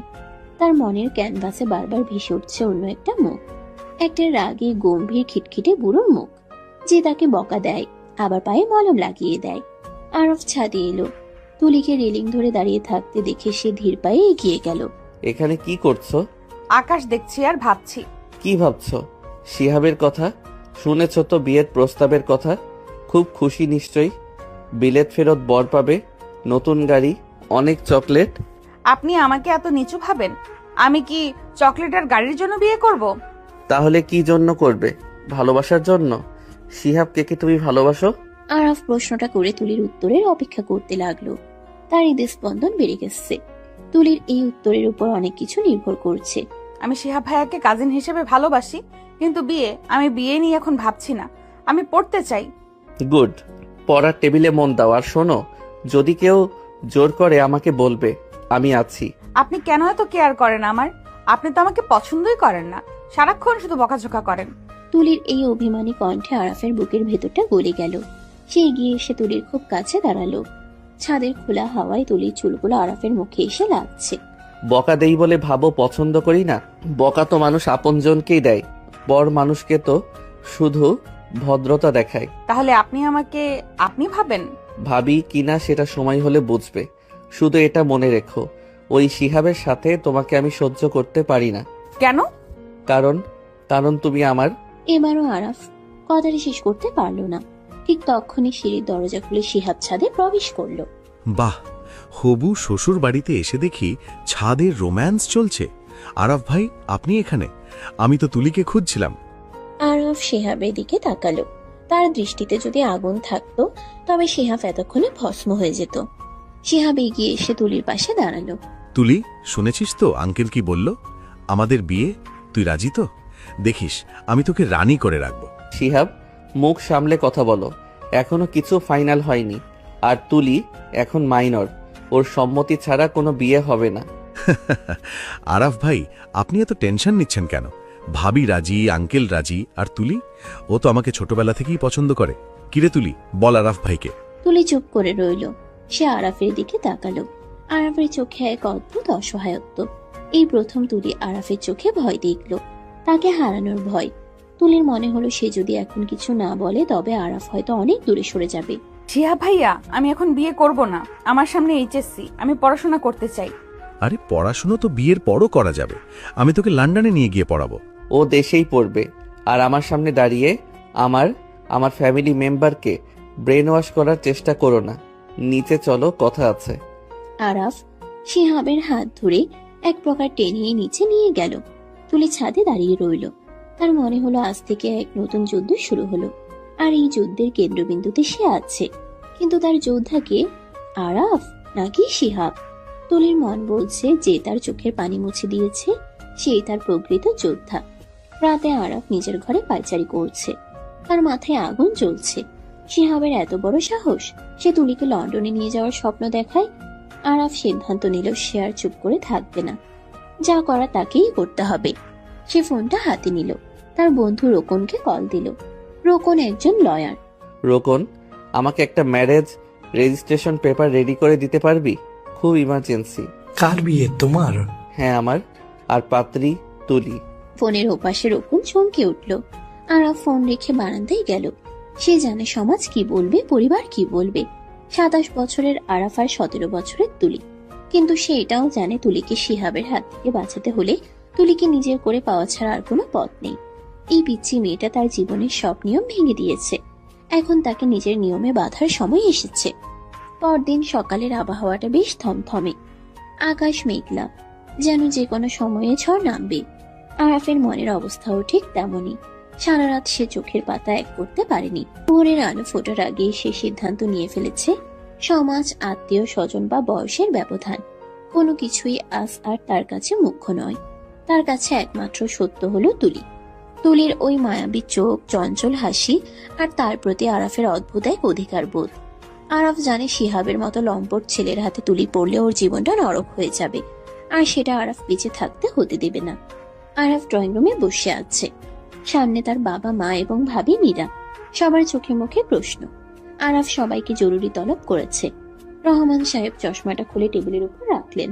আরাফ, কি এমন জরুরি কথা যে সকালবেলা সবাইকে ডাকলে? অফিসে দেরি হচ্ছে তো। বাবা, অফিস আজ আমি যাচ্ছি না। আর কথাটা অফিসের চেয়েও বেশি জরুরি। শিহাবের বাবা যে প্রস্তাবটা দিয়েছে সেটা নিয়ে কথা বলতে চাই। ও, বিয়ের কথা? আমরা তো পজিটিভ ভাবছি। সিয়াব ছেলে হিসাবে ভালো, আবার আত্মীয়ও হয়। তুলি সুখে থাকবে। মা, তোমরা শিহাবের বাইরের চাকচিক্য দেখেছো, ভেতরটা দেখছো না। শিহাব মোটেও ভালো ছেলে না। ও একটা প্লে বয়। বিদেশে ওর নামে একাধিক কমপ্লেইন আছে। আর সবচেয়ে বড় কথা, তুলি ওকে বিয়ে করতে চায় না। কিন্তু আরাফ, তুলি তো ছোট, ও কি বোঝে? শিয়াব ওকে পছন্দ করে, এটাই তো বড় কথা। তুলি ছোট হতে পারে ভাবি, কিন্তু ওর একটা মন আছে। আর আমি ওই ছেলের হাতে তুলিকে তুলে দিতে পারবো না। এই বিয়ে হবে না। কিন্তু আমরা তো কথা প্রায় দিয়ে ফেলেছি। এখন না করলে আত্মীয়তার সম্পর্ক নষ্ট হবে। তাছাড়া তুলির জন্য এর চেয়ে ভালো পাত্র কোথায় পাবো? পাবে বাবা, শিহাবের চেয়ে অনেক ভালো পাত্র আছে, যে তুলিকে সম্মান করবে, ওর পড়াশোনার খেয়াল রাখবে আর সারা জীবন আগলে রাখবে। কে সে? তোর পরিচিত কেউ আছে? আরাফ সোজা হয়ে বসলো। সে গভীর একটা শ্বাস নিল। ড্রয়িং রুমে পিন পতন, নীরবতা। আরাফের চোয়াল শক্ত, দৃষ্টি স্থির। সে এক মুহূর্ত সময় নিল, তারপর বোমাটা ফাটালো। আমি শব্দটা ড্রয়িং রুমের বাতাসে প্রতিধ্বনি তুলল। শাইলা বেগম হাঁ করে তাকিয়ে রইলেন। মীরার হাত থেকে চায়ের কাপটা প্রায় ফেলেই দিচ্ছিল। রহমান সাহেব স্তব্ধ হয়ে গেলেন। কেউ বিশ্বাস করতে পারছে না যে তাদের গম্ভীর কাজ পাগল ছেলেটা 17 বছরের একটা কিশোরীকে বিয়ে করার কথা বলছে। কি বলছিস তুই আরাফ? তুই তুলিকে বিয়ে করবি? ওর বয়স জানিস? ও তোর চেয়ে 10 বছরের ছোট। ও তো একটা ছোট্ট বাচ্চা মেয়ে। মা, বয়স শুধুই একটা সংখ্যা, আসল হলো বোঝাপড়া। আমি তুলিকে বুঝি, ওর চঞ্চলতা, ওর পাগলামি সব আমি সামলাতে পারবো। আর ও আমার কাছেই সবচেয়ে বেশি নিরাপদ থাকবে। তোমরা কি চাও না তুলি এই বাড়ির বউ হয়ে আসুক? চাই তো অবশ্যই। তুলি আমার বোন, ও আমার দেবরের বউ হলে তো আমারই সবচেয়ে বেশি আনন্দ। কিন্তু আরাফ, তুই কি সিরিয়াস, নাকি শিহাবকে আটকানোর জন্য এসব বলছিস? আমি আমার জীবন নিয়ে বাজি ধরি না ভাবি। আমি তুলিকে পছন্দ করি, আর আমি চাই আজই, এই মুহূর্তেই এই বিষয়টা ফাইনাল হোক। শিহাব আজ বিকেলে আংটি পরাতে আসছে, তার আগে আমি তুলিকে আমার করে নিতে চাই। ঠিক সেই সময় সিঁড়িতে পায়ের শব্দ পাওয়া গেল। তুলি দাঁড়িয়ে আছে, তার হাতে বই। সে সব কথা শুনেছে। তার হাত কাঁপছে, বইটা হাত থেকে পড়ে গেল। শব্দ শুনে সবাই তাকালো। তুলি দৌড়ে নিজের রুমে গিয়ে দরজা বন্ধ করে দিল। আরাফ উঠে দাঁড়ালো। আমি তুলির সাথে কথা বলতে যাচ্ছি, তোমরা দয়া করে জামিল আঙ্কেলকে ফোন করো। আরাফ ধীর পায়ে সিঁড়ি ভেঙে উপরে উঠল। তুলি রুমের দরজা বন্ধ। আরাফ নক করলো না। তার কাছে স্পেয়ার চাবি ছিল। সে চাবি দিয়ে দরজা খুলে ভেতরে ঢুকলো। তুলি বিছানায় উপর হয়ে শুয়ে আছে, বালিশে মুখ গুজে। তার শরীর কাঁপছে। আরাফ দরজাটা লক করে দিল। তারপর ধীর পায়ে বিছানার কাছে গেল। তুলি, ওঠো। আরাফের গলার স্বরে এক অদ্ভুত মাদকতা। তুলি আস্তে আস্তে মুখ তুলল। তার চোখ দুটো লাল হয়ে আছে। সে আরাফের দিকে তাকাতে পারছে না। লজ্জা, ভয় আর আনন্দের এক অদ্ভুত মিশ্রণে তার বুকের ভেতরটা তোলপাড় করছে। আপনি নিচে কি বললেন? যা সত্য তাই বলেছি। কেন, তোমার পছন্দ হয়নি? তুমি কি শিহাবকেই চাও? না, আমি শিহাব ভাইয়াকে চাই না। কিন্তু কিন্তু আপনি তো আমাকে পছন্দ করেন না। আপনি তো আমাকে পিচ্ছি বলেন, ঝগড়াটে বলেন। আরাফ বিছানায় বসলো। সে হাত বাড়িয়ে তুলির এলোমেলো চুলগুলো কানের পিঠে গুজে দিল। আরাফের হাতের স্পর্শে তুলি শিউরে উঠল। সে চোখ বন্ধ করে ফেলল। পিচ্ছি বলি কারণ তুমি পিচ্ছি, আর পছন্দ করি কিনা সেটা বোঝার মতো বয়স কি তোমার হয়েছে? শোনো তুলি, আমি রোমান্টিক কথা সাজিয়ে বলতে পারি না। আমি শুধু জানি তোমাকে অন্য কারো পাশে দেখলে আমার দম বন্ধ হয়ে আসে। আমি চাই তুমি শুধু আমার হয়ে থাকো, আমার ঘরের লক্ষ্মী হয়ে, আমার জীবনের আলো হয়ে। তুমি কি রাজি? তুলি আরাফের চোখের দিকে তাকালো। সেই চোখে আজ কোনো গাম্ভীর্য নেই, আছে সাগরের মতো গভীর ভালোবাসা। তুলি তার ছোট হাতটা আরাফের বড় হাতের উপর রাখলো। আমি আমি রাজি, কিন্তু আমার খুব ভয় করছে। সবাই কি বলবে? সবাই কি বলবে সেটা দেখার দায়িত্ব আমার। তুমি শুধু আমার উপর বিশ্বাস রাখো। আরাফ তুলির কপালে আলতো করে একটা চুমু খেলো। তুলির সারা শরীর অবশ হয়ে গেল। এই প্রথম কোনো পুরুষের স্পর্শে সে এতটা শিহরিত হলো। আরাফ উঠে দাঁড়ালো। রেডি হয়ে নাও, আজ বিকেলে শিহাব আসবে। তার আগে আমাদের কাজ সারতে হবে। বিকেলের দৃশ্যপট সম্পূর্ণ বদলে গেল। শিহাব তার বাবা মাকে নিয়ে মহা ধুমধামে উপস্থিত হলো, সাথে বিশাল মিষ্টির হাড়ি আর এঙ্গেজমেন্ট রিং। কিন্তু ড্রয়িং রুমে ঢুকে সে দেখলো পরিবেশ অন্যরকম। কাজী সাহেব বসে আছেন, রহমান সাহেব আর জামিল সাহেব পাশাপাশি বসে। তুলির বাবা জামিল সাহেব মেয়ের সুখের কথা ভেবে আরাফের প্রস্তাবে রাজি হয়েছেন, কারণ আরাফের মতো ছেলে লাখে একটা পাওয়া যায়। এ কি, কাজী সাহেব কেন? আর সবাই এত গম্ভীর কেন? আঙ্কেল, আমরা তো ডেট ফিক্স করতে এসেছি। ডেট ফিক্স হয়ে গেছে শিহাব, আর সেটা তোমার সাথে না, আমার সাথে। শিহাব চমকে তাকালো। আরাফ পাঞ্জাবি পরে আছে, তার পেছনে তুলি। তুলিকে আজ লাল বেনারসি পরানো হয়েছে। মীরা তাকে সাজিয়ে দিয়েছে। লজ্জায় তুলির মুখটা রক্তজবা ফুলের মতো লাল হয়ে আছে। মানে কি বলতে চাইছেন আরাফ ভাই? মানে খুব সহজ, তুলির বিয়ে আজ, এখন এবং আমার সাথে। এটা হতে পারে না আঙ্কেল, আপনারা এটা মেনে নিলেন? এই লোকটা আমাকে অপমান করার জন্য এসব করছে। ও তুলিকে ভালোবাসে না, ও আমাকে জেলাস ফিল করানোর জন্য এসব নাটক করছে। শিহাব, চিৎকার করো না। আমরা ভেবেচিন্তেই সিদ্ধান্ত নিয়েছি। আরাফ তুলিকে যোগ্য সম্মান দেবে, সেটা আমরা জানি। সম্মান? ও তো একটা বাচ্চা মেয়েকে ব্রেইন ওয়াশ করেছে। তুলি, তুমি কিছু বলো। তুমি কি এই বুড়োটাকে বিয়ে করতে চাও? শিহাবের মুখে বুড়ো শব্দটা শুনে তুলি রাগ হলো। সে ঘুমটার আড়াল থেকে মুখ তুলল। তার চোখে এখন আর ভয় নেই, আছে আরাফের দেওয়া সাহস। শিহাব ভাইয়া, উনি বুড়ো নন, উনি আমার স্বামী হতে যাচ্ছেন, আর আমি ওনাকেই বিয়ে করতে চাই। আপনি দয়া করে আর সিনক্রেট করবেন না। তুলির মুখে এমন কথা শুনে শিহাব স্তম্ভিত হয়ে গেল। সে রাগে ফসফস করতে করতে বেরিয়ে গেল। যাওয়ার আগে বলে গেল, তোমরা ভুল করছো, এর জন্য তোমাদের পস্তাতে হবে। কিন্তু কেউ তার কথাই কান দিল না। কাজী সাহেব বিয়ে পড়ানো শুরু করলেন। বলুন মা, কবুল। তুলির গলা শুকিয়ে আসছিল। সে আর চোখে আরাফের দিকে তাকালো। আরাফ তার দিকেই তাকিয়ে আছে, চোখে ভরসা। তুলি চোখ বন্ধ করে বলল, কবুল। 3 বার কবুল বলার পর আরাফও কবুল বলল। রেজিস্ট্রি পেপারে সাইন করার সময় আরাফের হাতটা তুলির হাতের উপর আলতো করে ছোঁয়া লাগলো। দুজনের মনে হলো এক জন্ম জন্মান্তরের বন্ধনে তারা আবদ্ধ হলো। রাত 11টা। আরাফের বেডরুমটা আজ বাসর ঘর হিসেবে সাজানো হয়েছে। রজনীগন্ধা আর গোলাপের গন্ধে ঘরটা মো মো করছে। বিছানার মাঝখানে বসে আছে তুলি। তার হৃদয় স্পন্দন এত দ্রুত হচ্ছে যে মনে হচ্ছে কেউ বুকের ভেতর হাতুড়ি পেটাচ্ছে। সে এখন মিসেস আরাফ, ভাবতেই তার গায়ে কাঁটা দিচ্ছে। দরজা খোলার শব্দ হলো। তুলি শক্ত হয়ে বসলো। আরাফ ঘরে ঢুকলো। সে দরজাটা ভালো করে লক করে দিল। তারপর ধীর পায়ে এগিয়ে এলো বিছানার দিকে। আরাফ শেরওয়ানি আগেই খুলে ফেলেছে, এখন পরনে সাদা সিল্কের পাঞ্জাবি। সে বিছানায় তুলির পাশে বসলো, খুব কাঁদছে। কি ব্যাপার, আমার পিচ্চি বউটা কি ভয়ে পাথর হয়ে গেছে? আরাফের এই সহজ রসিকতায় তুলির ভয় কিছুটা কমলো। সে ঘুমটা নিচ থেকে তাকালো। আপনি আপনি এখনো আমাকে পিচ্চি বলছেন? আজ তো আমাদের বাসর রাত। বাসরাত তো কি হয়েছে, তুমি তো পিচ্চি, আমার ছোট্ট বউ। আরাফ হাত বাড়িয়ে তুলির মুখের উপর থেকে ঘুমটাটা সম্পূর্ণ সরিয়ে দিল। ঘরের নরম আলোয় তুলির মুখটা যেন আরো মায়াবী হয়ে উঠল। কপালে লাল টিপ, নাকে নথ, টুটি গাঢ় লাল লিপস্টিক। আরাফ মুগ্ধ নয়নে তাকিয়ে রইল। সে আলতো করে তুলির চিবুক ধরে তার মুখটা নিজের দিকে ফেরালো। তুমি জানো আজ তোমাকে কত সুন্দর লাগছে, মনে হচ্ছে কোনো অপ্সরা আকাশ থেকে নেমে এসেছে। আপনি মিথ্যা বলছেন, আমাকে তো ভূতের মতো লাগছে। এত মেকআপ, আমার অস্বস্তি লাগছে। ভূত হলেও তুমি আমার প্রিয় ভূত। শোনো, এত ভারী গয়না আর শাড়ি পরে থাকতে কষ্ট হচ্ছে না? চেঞ্জ করে নাও। আমি আমি একা পারবো না, ব্লাউজের হুকটা আর শাড়ির পিনগুলো। তুলি লজ্জায় কথা শেষ করতে পারল না। আরাফ বুঝতে পারল। সে মুচকি হেসে তুলিকে ঘুরিয়ে দিল। আরাফের ঠান্ডা হাত যখন তুলির পিঠ স্পর্শ করলো, তুলি শিউরে উঠল। আরাফ খুব সাবধানে পরম মমতায় শাড়ির পিনগুলো খুলে দিতে লাগলো।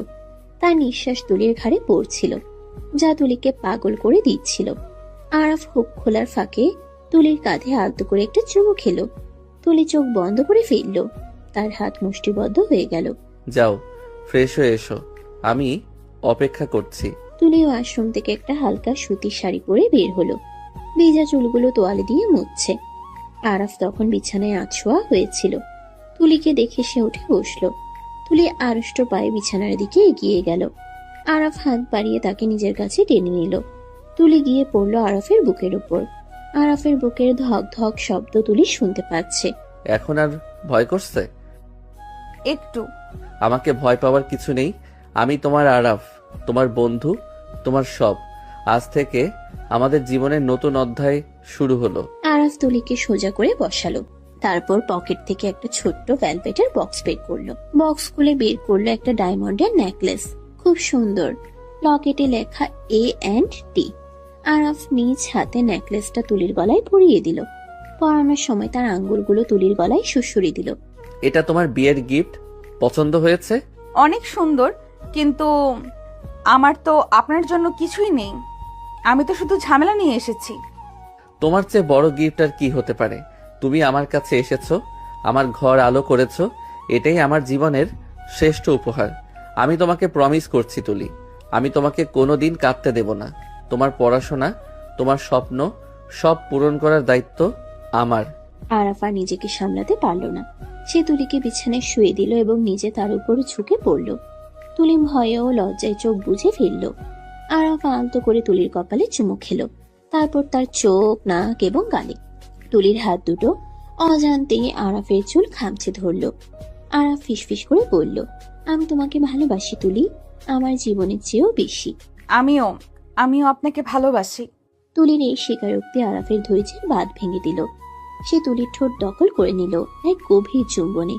তুলি প্রথমে একটু আড়ষ্ট থাকলেও পরে সাড়া দিল। তাদের দুজনের নিঃশ্বাস মিলেমিশে একাকার হয়ে গেল। বাইরের পৃথিবী তখন নিস্তব্ধ, শুধু ঘরের ভেতর ভালোবাসার ঝড় বইছে। আরাফের প্রতিটি স্পর্শে তুলি নতুন করে নিজেকে আবিষ্কার করছে। সে বুঝতে পারছে কিশোরী মেয়ে থেকে সে এখন এক পরিপূর্ণ নারী হয়ে উঠছে তার ভালোবাসার মানুষের হাতে। আরাফ খুব সতর্ক।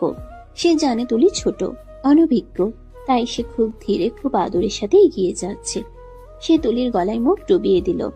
তুলি সুখের আবেশে গোঙানি দিয়ে উঠল। আরাফ তার কানের লতিতে দাঁত দিয়ে আলতো কামড় দিল, যা তুলির শরীরে শিহরণ জাগিয়ে তুলল। সে আরাফকে আরো শক্ত করে জড়িয়ে ধরল। ব্যথা পাচ্ছ? আজ রাতটা শুধু আমাদের, কেউ নেই আমাদের মাঝখানে। তুমি শুধু আমার, একান্তই আমার। আরাফ ঘরের বাতিটা নিভিয়ে দিল। শুধু বেড সাইড ল্যাম্পের মৃদু আলো জ্বলতে লাগলো। সে আলো আধারিতে দুটি শরীর এক হয়ে গেল। ভালোবাসার উত্তাপে, আবেগের জোয়ারে তারা ভেসে গেল এক অজানা সুখের রাজ্যে। তুলির সব ভয়, সব লজ্জা আরাফের ভালোবাসার কাছে হার মানল। সে নিজেকে সঁপে দিল আরাফের বাহুবন্ধনে। আরাফ প্রমাণ করলো যে সে শুধু একজন ভালো প্রেমিকই নয়, একজন যত্নশীল স্বামীও। সেই রাতে তাদের ভালোবাসা আরো গভীর হলো। কিন্তু সুখের এই রাতেও আরাফের মনের কোণে একটা আশঙ্কা উকি দিচ্ছে। শিহাব যাওয়ার সময় যে হুমকি দিয়ে গেছে, সেটা কি শুধুই ফাঁকা বলি, নাকি সে সত্যি বড় কোনো বিপদ ঘটাতে চলেছে? আরাফ তুলিকে বুকের মাঝে শক্ত করে চেপে ধরল, যেন কোনো ঝড়ই তাকে কেড়ে নিতে না পারে। বিয়ের পর কেটে গেছে প্রায় 15টি দিন। এই 15 দিনে আরাফ আর তুলির জীবনে এসেছে আমূল পরিবর্তন। যে বাড়িতে একসময় শুধু কাজের কথা আর ব্যবসার লাভ ক্ষতির হিসেব হতো, সে বাড়িতে এখন অকারণ হাসির শব্দ, নূপুরের ঋণিছিনি আর মান অভিমানের মিষ্টি নাটক চলে। তুলি তার চঞ্চলতা দিয়ে পুরো বাড়িটাকে মাতিয়ে রেখেছে। তবে সবচেয়ে বড় পরিবর্তন এসেছে আরাফের মধ্যে। যে মানুষটা ল্যাপটপ আর ফাইলের বাইরের জগৎটাকে চিনত না, সে এখন অফিস থেকে ফেরার পথে রাস্তায় জ্যামে আটকে থাকলে অধৈর্য হয়ে যায়। কখন বাড়ি ফিরবে, কখন তার পিচ্ছি বউয়ের মুখটা দেখবে। তাদের বাসর রাতে সেই গভীর মিলন তাদের সম্পর্ককে এক অদৃশ্য কিন্তু শক্তিশালী সুতোয় বেঁধে দিয়েছে। সকাল 8টা, জানালার ভারী পর্দা ভেদ করে সূর্যের আলো সোজা এসে পড়েছে আরাফের চোখে। সে আড়মোড়া ভেঙে পাশ ফিরল, দেখলো পাশে তুলি নেই। বালিশের এক পাশে তুলির ভেজা চুলের ছাপ তখনও লেগে আছে। বাথরুম থেকে জলের শব্দ আসছে। আরাফ মুচকি হাসলো। গত রাতের কথা মনে পড়তেই তার গাল সামান্য লাল হয়ে উঠল। মেয়েটা বয়সে ছোট হতে পারে, কিন্তু ভালোবাসার গভীরতায় সে আরাফকেও হার মানায়। আরাফ বিছানা ছেড়ে উঠে বসলো। এই নতুন জীবনটা তার কাছে স্বপ্নের মতো মনে হয়। কিছুক্ষণ পর বাথরুমের দরজা খুলে তুলি বেরিয়ে এলো।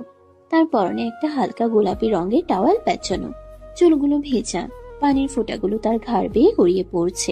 আরাফ মুগ্ধ নয়নে তাকিয়ে রইল। তুলির ড্রেসিং টেবিলের সামনে দাঁড়িয়ে চুল মুছছিল।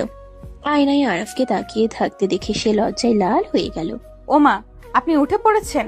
আমি তো ভাবলাম কুম্ভকর্ণের ঘুম ভাঙাতে আমাকেই যুদ্ধ ঘোষণা করতে হবে। যুদ্ধ তো তুমি রোজই করো, কখনো চোখের ইশারা দিয়ে, কখনো বা এই ভেজা চুলের গন্ধে। আর কাল রাতে যা করেছো, তারপর কি ঘুম আসে? আরাফের মুখে এমন খোলামেলা কথা শুনে তুলি চিপ কাটলো। সে দ্রুত তোয়ালে দিয়ে মুখ ঢাকার ভান করলো। আরাফ বিছানা ছেড়ে উঠে ধীর পায়ে তুলির পেছনে গিয়ে দাঁড়ালো। সে আয়নায় তুলির চোখের দিকে তাকালো।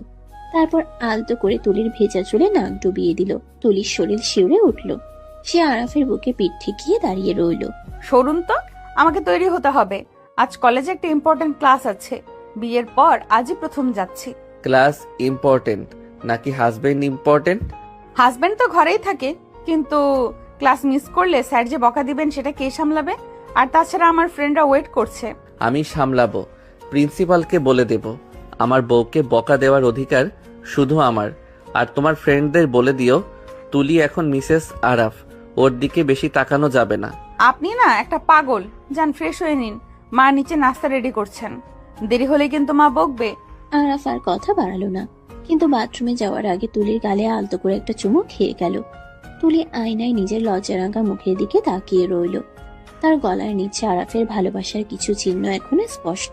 সে ওড়না দিয়ে সেগুলো ঢেকে ফেললো। তার মনে হলো পৃথিবীর সবচেয়ে সুখী মেয়ে বোধহয় সেই। কিন্তু সুখের এই মুহূর্তগুলো যে বালু ঘড়ির বালির মতো ফুরিয়ে আসছে, তা সে ঘুণাক্ষরেও টের পেল না। নাস্তার টেবিলের পরিবেশটা আজ বেশ জমজমাট। শায়লা বেগম নিজ হাতে বৌমার প্লেটে খাবার তুলে দিচ্ছেন। রহমান সাহেব খবরের কাগজ পড়ছেন, কিন্তু মাঝে মাঝে চশমার ফাঁক দিয়ে ছেলের বউয়ের দিকে তাকিয়ে মুচকি হাসছেন। আরাফ নিচে নামতেই তিনি কাগজটা ভাঁজ করে রাখলেন, তবে তার কপালে চিন্তার একটা শুকনো ভাঁজ। আরাফ, শেয়ার মার্কেটের অবস্থা দেখছিস? আমাদের কোম্পানির শেয়ারের দাম হঠাৎ করে কমতে শুরু করছে। মার্কেটে কোনো একটা রিউমার ছড়িয়েছে। বাবা তুমি চিন্তা করো না, ব্যবসায় আপস অ্যান্ড ডাউনস থাকেই। আমি অফিসে গিয়ে দেখছি ব্যাপারটা। চৌধুরী আঙ্কেলের সাথে আজই মিটিং আছে। মনে হয় কোনো রাইভাল কোম্পানি গুজব ছড়াচ্ছে। আরাফ, তুই বেশি টেনশন নিস না। নতুন বিয়ে করেছিস, একটু রিল্যাক্স থাক। ব্যবসা তো সারা জীবনই করবি। দেখ তো তুলির মুখটা কেমন শুকিয়ে গেছে তোর চিন্তায়। ঠিকই তো, আপনি সব সময় অফিস অফিস করেন। আজ না হয় একটু দেরি করে যান, আমাকে কলেজে ড্রপ করে তারপর যান। দেরি করে গেলে তোমরাই না খেয়ে থাকবে। বউ পালতে হলে তো কাজ করতেই হবে, তাই না পিচ্ছি? তবে হ্যাঁ, তোমাকে আমি ড্রপ করব। ড্রাইভার চাচাকে ছুটি দিয়েছি। আরাফ পরিবেশটা হালকা করার চেষ্টা করলো, কিন্তু তার মনের ভেতর একটা খচখচানি কাজ করছে। গত 15 দিন ধরে শিহাবের কোনো খোঁজ নেই। সে চুপচাপ আছে। আরাফ জানে শিহাব চুপ করে থাকার পাত্র নয়। সে যাওয়ার সময় যে হুমকি দিয়ে গিয়েছিল, তোমরা ভুল করছো, এর জন্য পস্তাতে হবে, সেটা আরাফের কানে এখনো বাজে। ঝড়ের আগে প্রকৃতি যেমন থমথমে থাকে, শিহাবের এই নীরবতাও কি তেমনি কোনো বড় বিপদের ইঙ্গিত? গাড়িতে ওঠার পর আরাফ নিজেই সিট বেল্ট পরিয়ে দিল তুলিকে। তার মুখটা তুলির খুব কাছে চলে এলো। তুলির নিঃশ্বাস আটকে যাওয়ার উপক্রম। আরাফ ইচ্ছে করে একটু দেরি করছে সিট বেল্ট লাগাতে। তার চোখের দৃষ্টি তুলির ঠোঁটে। কলেজে গিয়ে কিন্তু বেশি লাফালাফি করবে না, মনে রেখো। তুমি এখন বিবাহিতা। শাড়ির আঁচল ঠিক রেখো। আমি কি বাচ্চা? সব বুঝি। আর আপনি সাবধানে ড্রাইভ করবেন, স্পিড বাড়াবেন না। গাড়ি চলছে। তুলি জানালা দিয়ে বাইরে তাকিয়ে আছে। আরাফ এক হাত দিয়ে স্টিয়ারিং ধরে আছে, অন্য হাত দিয়ে আলতো করে তুলির বাম হাতটা নিজের হাতের মুঠোয় নিয়ে নিল। তুলি চমকে তাকালো। আরাফ সামনে তাকিয়েই আছে, কিন্তু তার হাতের বাঁধন বেশ শক্ত। তুলির খুব ভালো লাগছে। এই ছোট ছোট অধিকার বোধগুলোই তাকে আরাফের প্রতি আরো দুর্বল করে দিচ্ছে। কলেজের গেটে নামিয়ে দেওয়ার সময় আরাফ বলল, ছুটি হলে আমাকে কল দেবে, আমি নিতে আসবো। অফিসে পৌঁছে আরাফ ব্যস্ত হয়ে পড়ল। তার পিএ মিসেস রিনা দৌড়ে এলো। তার চোখে মুখে আতঙ্ক। আরাফ নিজের কেবিনে ঢোকার আগেই রিনা তাকে থামালো। স্যার, সর্বনাশ হয়ে গেছে। ক্লায়েন্টরা একের পর এক প্রজেক্ট ক্যান্সেল করছে। তারা বলছে আমাদের কোম্পানির সলভেন্সি নিয়ে নাকি প্রশ্ন উঠেছে। মানে কি? আমাদের ফিনান্সিয়াল রিপোর্ট তো ক্লিয়ার। কে ছড়াচ্ছে এসব? স্যার, কেউ একজন আমাদের মেইন সার্ভার হ্যাক করে কিছু ফেক ডকুমেন্ট লিক করেছে। সেখানে দেখানো হয়েছে যে আমরা গত 3 বছর ধরে ট্যাক্স ফাঁকি দিচ্ছি এবং ইলিগাল সোর্স থেকে টাকা আনছি। শুধু তাই নয়, চৌধুরী গ্রুপ অফ ইন্ডাস্ট্রিজ আমাদের সাথে পার্টনারশিপ ব্রেক করার নোটিশ পাঠিয়েছে। আরাফের মাথায় আকাশ ভেঙে পড়ল। সে দ্রুত ল্যাপটপ অন করলো। মেল চেক করতেই দেখলো ইনবক্স ভর্তি হুমকি আর লিগ্যাল নোটিশ। চৌধুরী সাহেবও মেল করেছেন পার্টনারশিপ ক্যান্সেল করার নোটিশ এবং তার মেয়ে নীলাকে অপমান করার অভিযোগও পরোক্ষভাবে এনেছেন। আরাফ বুঝতে পারল এটা কোনো সাধারণ হ্যাকারের কাজ নয়, ঘরের শত্রু বিভীষণ। এটা শিহাবের কাজ।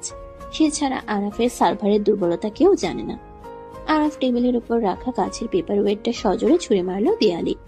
ঝনঝন করে শব্দ হলো। শিহাব, আমি তোকে ছাড়বো না।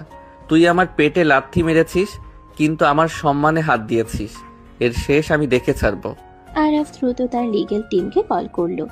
রোকন, আরাফের বন্ধু এবং আইনজীবী দ্রুত চলে এলো, কিন্তু পরিস্থিতি নিয়ন্ত্রণের বাইরে চলে যাচ্ছে।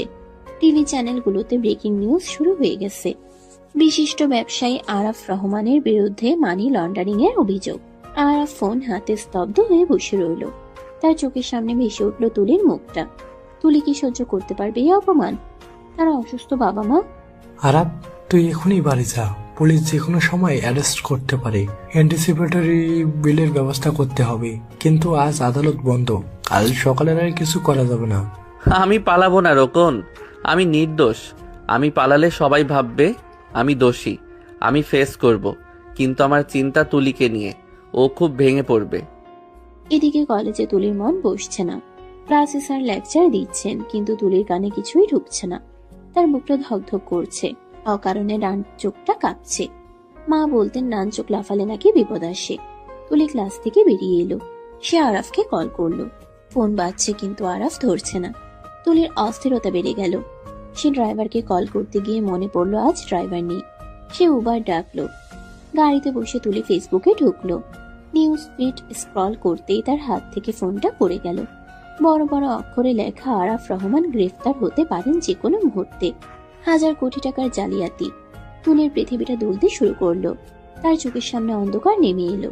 সে চিৎকার করে ড্রাইভারকে বলল, ভাইয়া জলদি বাসায় চলুন, জলদি। বাসায় ফিরে তুলি দেখলো এক হৃদয় বিদারক দৃশ্য। বাড়ির গেটের সামনে সাংবাদিকদের ভিড়। তারা ক্যামেরা আর মাইক্রোফোন নিয়ে হুমড়ি খেয়ে পড়ছে। দারোয়ান সোহেল তাদের আটকাতে হিমশিম খাচ্ছে। তুলি কোনো মতে পিছনের গেট দিয়ে বাড়িতে ঢুকলো। ড্রয়িং রুমে শাইলা বেগম সোফায় শুয়ে আছেন। ডাক্তার রায়হান তার প্রেশার মাপছেন। মীরা আপু কাঁদছে। রহমান সাহেব মাথায় হাত দিয়ে পাথরের মতো বসে আছেন। মা, কি হয়েছে? আপনারা কাঁদছেন কেন? আরাফ কোথায়? ও ফোন ধরছে না কেন? তুলি, সর্বনাশ হয়ে গেছে। আরাফের নামে ওয়ারেন্ট বের হয়েছে। পুলিশ আসছে ওকে নিতে। টিভিতে জানি কি সব দেখাচ্ছে। ও নাকি টাকা চুরি করেছে।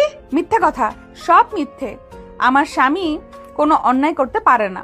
আমি বিশ্বাস করি না শিহাব ভাইয়া এসব করিয়েছে, তাই না?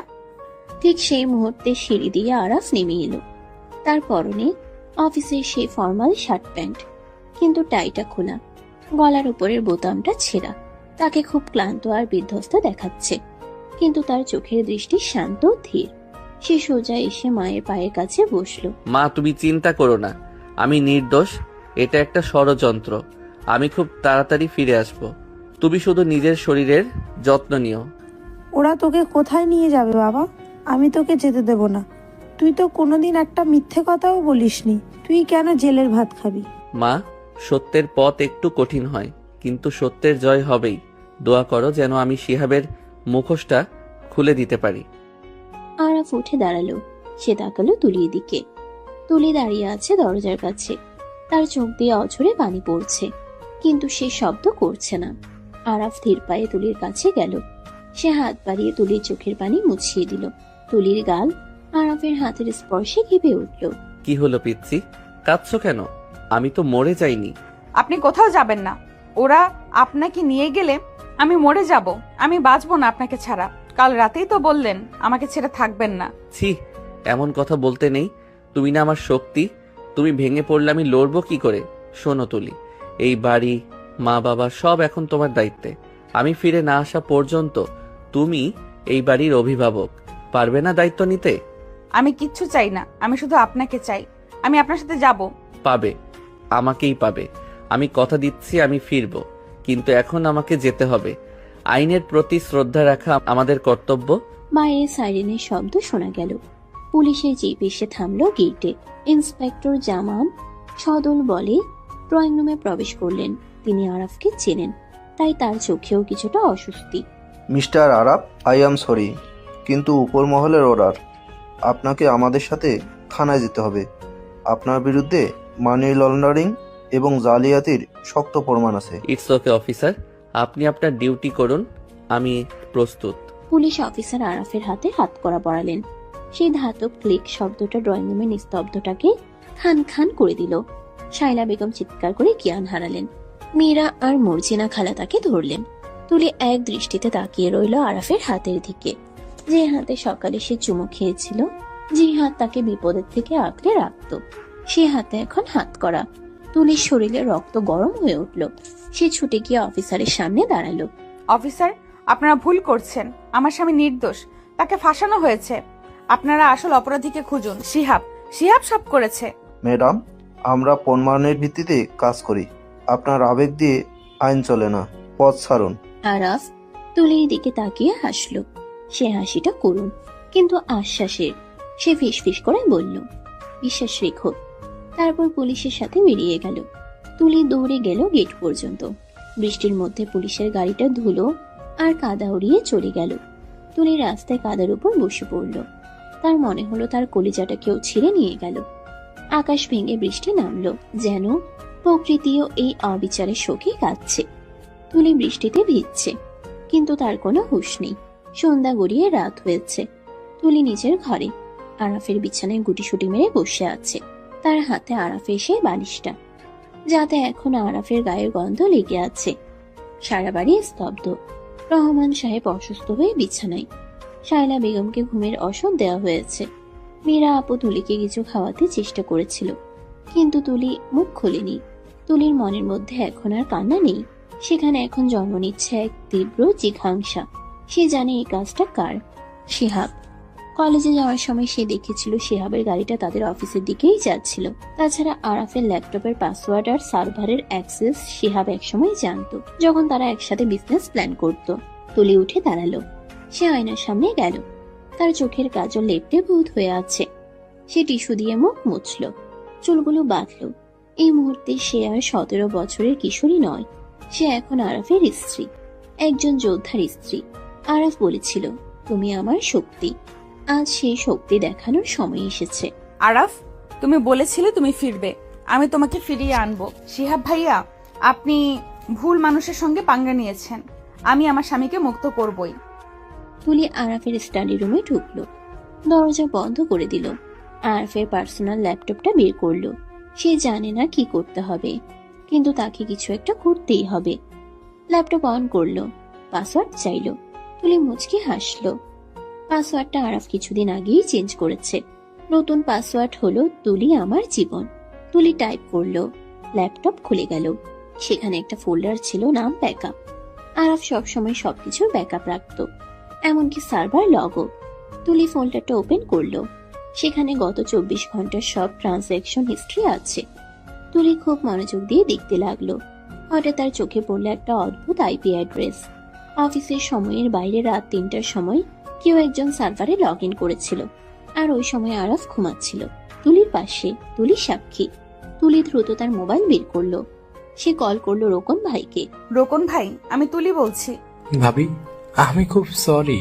আমি আরাফের বেলের চেষ্টা করছি, কিন্তু আগামীকাল সকালের আগে কিছু হবে না। বেলের কথা বাদ দিন, আমি প্রমাণ পেয়েছি কে এটা করেছে।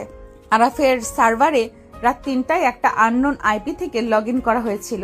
ওই আইপিটা ট্রেস করতে হবে। আমার বিশ্বাস এটা শিহাব ভাইয়ের লোকেশন। শিহাব? কিন্তু ও তো, আচ্ছা ভাবি, আপনি ওই আইপিটা আমাকে মেসেজ করুন। আমি এখনই আমার আইটি টিমকে দিয়ে চেক করাচ্ছি। যদি এটা শিয়াবের লোকেশন হয় তাহলে আর দেখতে হবে না। শুধু চেক করলেই হবে না, ওকে হাতে নাতে ধরতে হবে। আমার একটা প্ল্যান আছে। কি প্ল্যান? শিহাব ভাইয়া খুব লোভী আর উনি আমাকে পছন্দ করেন। উনি নিশ্চয়ই এই সুযোগে আমার কাছে আসবেন, আমাকে দুর্বল ভাববেন। আমি সেই সুযোগটাই নেব। সাপকে গর্ত থেকে বের করতে হলে তো বাঁশি বাজাতেই হবে। তুলির কণ্ঠস্বরে যে দৃঢ়তা ছিল তাতে রোকন অবাক হলো। তিনি ভাবতেই পারেননি এটুকু একটা মেয়ে এতটা ঠান্ডা মাথায় চিন্তা করতে পারে। তিনি রাজি হলেন। রাত গভীর হচ্ছে, বাইরে এখনো টিপ টিপ বৃষ্টি পড়ছে। তুলি বারান্দায় দাঁড়িয়ে আছে, তার হাতে মোবাইল। সে শিহাবের নাম্বারে ডায়াল করলো। রিং হচ্ছে, একবার দুবার। শিহাব ফোন ধরলো। হ্যালো, কে? তুলি? শিহাব ভাইয়া, আমি খুব বিপদে পড়েছি। কি হয়েছে সুইটহার্ট? আরাফের জন্য খুব মন খারাপ? আমি তো আগেই বলেছিলাম ও ক্রিমিনাল। আমি বুঝতে পারিনি ভাইয়া, পুলিশ যখন ওকে নিয়ে গেল আমি খুব ভয় পেয়েছি। আমার মনে হচ্ছে পুলিশ আমাকেও ধরবে। আপনি প্লিজ আসুন, আমাকে বাঁচান। আমি এই বাড়িতে থাকতে চাই না। আপনি যা বলবেন আমি তাই করব। আমি জানতাম তুমি শেষ পর্যন্ত আমার কাছেই আসবে। ভয় নেই, আমি আসছি। আধ ঘন্টার মধ্যে আসছি। তুমি তৈরি থেকো, পিছনের গেটটা খোলা রেখো। ঠিক আছে ভাইয়া, তাড়াতাড়ি আসুন। ফোন রেখে তুলি চোখের পানি মুছল। তার ঠোঁটের কোণে এক রহস্যময়ী হাসি। সে মনে মনে বলল, এসো শিহাব ভাইয়া, তোমার জন্য সারপ্রাইজ অপেক্ষা করছে। তুলি আবার রোকন ভাইকে মেসেজ দিল। মাছ টোপ গিলেছে, আপনারা পুলিশ নিয়ে পজিশন নিন। সেদিন রাতে আরাফ ছিল জেলের ঠান্ডা মেঝেতে, আর তুলি ছিল এক গভীর ষড়যন্ত্রের মোকাবিলায়। তাদের দুজনের শরীর আলাদা থাকলেও আত্মা এক হয়ে লড়াই করছিল। ভালোবাসার শক্তি যে কত প্রবল হতে পারে তা হয়তো আজ রাতে প্রমাণ করবে। তুলি জানতো আগামীকাল সূর্য ওঠার আগেই তাকে জিততে হবে, কারণ তার আরাফ অপেক্ষা করছে। ঘড়ির কাঁটা রাত দুটোর ঘর ছুঁই ছুঁই। বাইরের তুমুল বৃষ্টি এখন থেমে গেছে, কিন্তু বাতাসের শস্য শব্দ এখনো থামেনি। ড্রয়িং রুমের সব বাতি নেভানো, শুধু কোণার একটা নীল রঙের ল্যাম্পশেড জ্বলছে। সেই মৃত নীল আলোয় সোফায় গুটিসুটি মেরে বসে আছে তুলি। তার শরীরটা কাঁপছে, তবে শীতে নয়, চরম উত্তেজনায়। তার হৃদস্পন্দন এত দ্রুত হচ্ছে যে মনে হচ্ছে বুকের পাঁজর ভেঙে বেরিয়ে আসবে। একটু আগেই সে রোকন ভাই, ইন্সপেক্টর জামান এবং দুজন কনস্টেবলকে পেছনের গেস্ট রুমে লুকিয়ে থাকতে বলেছে। মঞ্চ প্রস্তুত, এখন শুধু অভিনেতার প্রবেশের অপেক্ষা। তুলি জানে এই রাতটাই তার জীবনের সবচেয়ে বড় পরীক্ষার রাত। হঠাৎ পেছনের বাগানের দিকের কাছের দরজায় খুব হালকা টোকা পড়ল। তুলি চমকে উঠল। সে জানে এটা কে।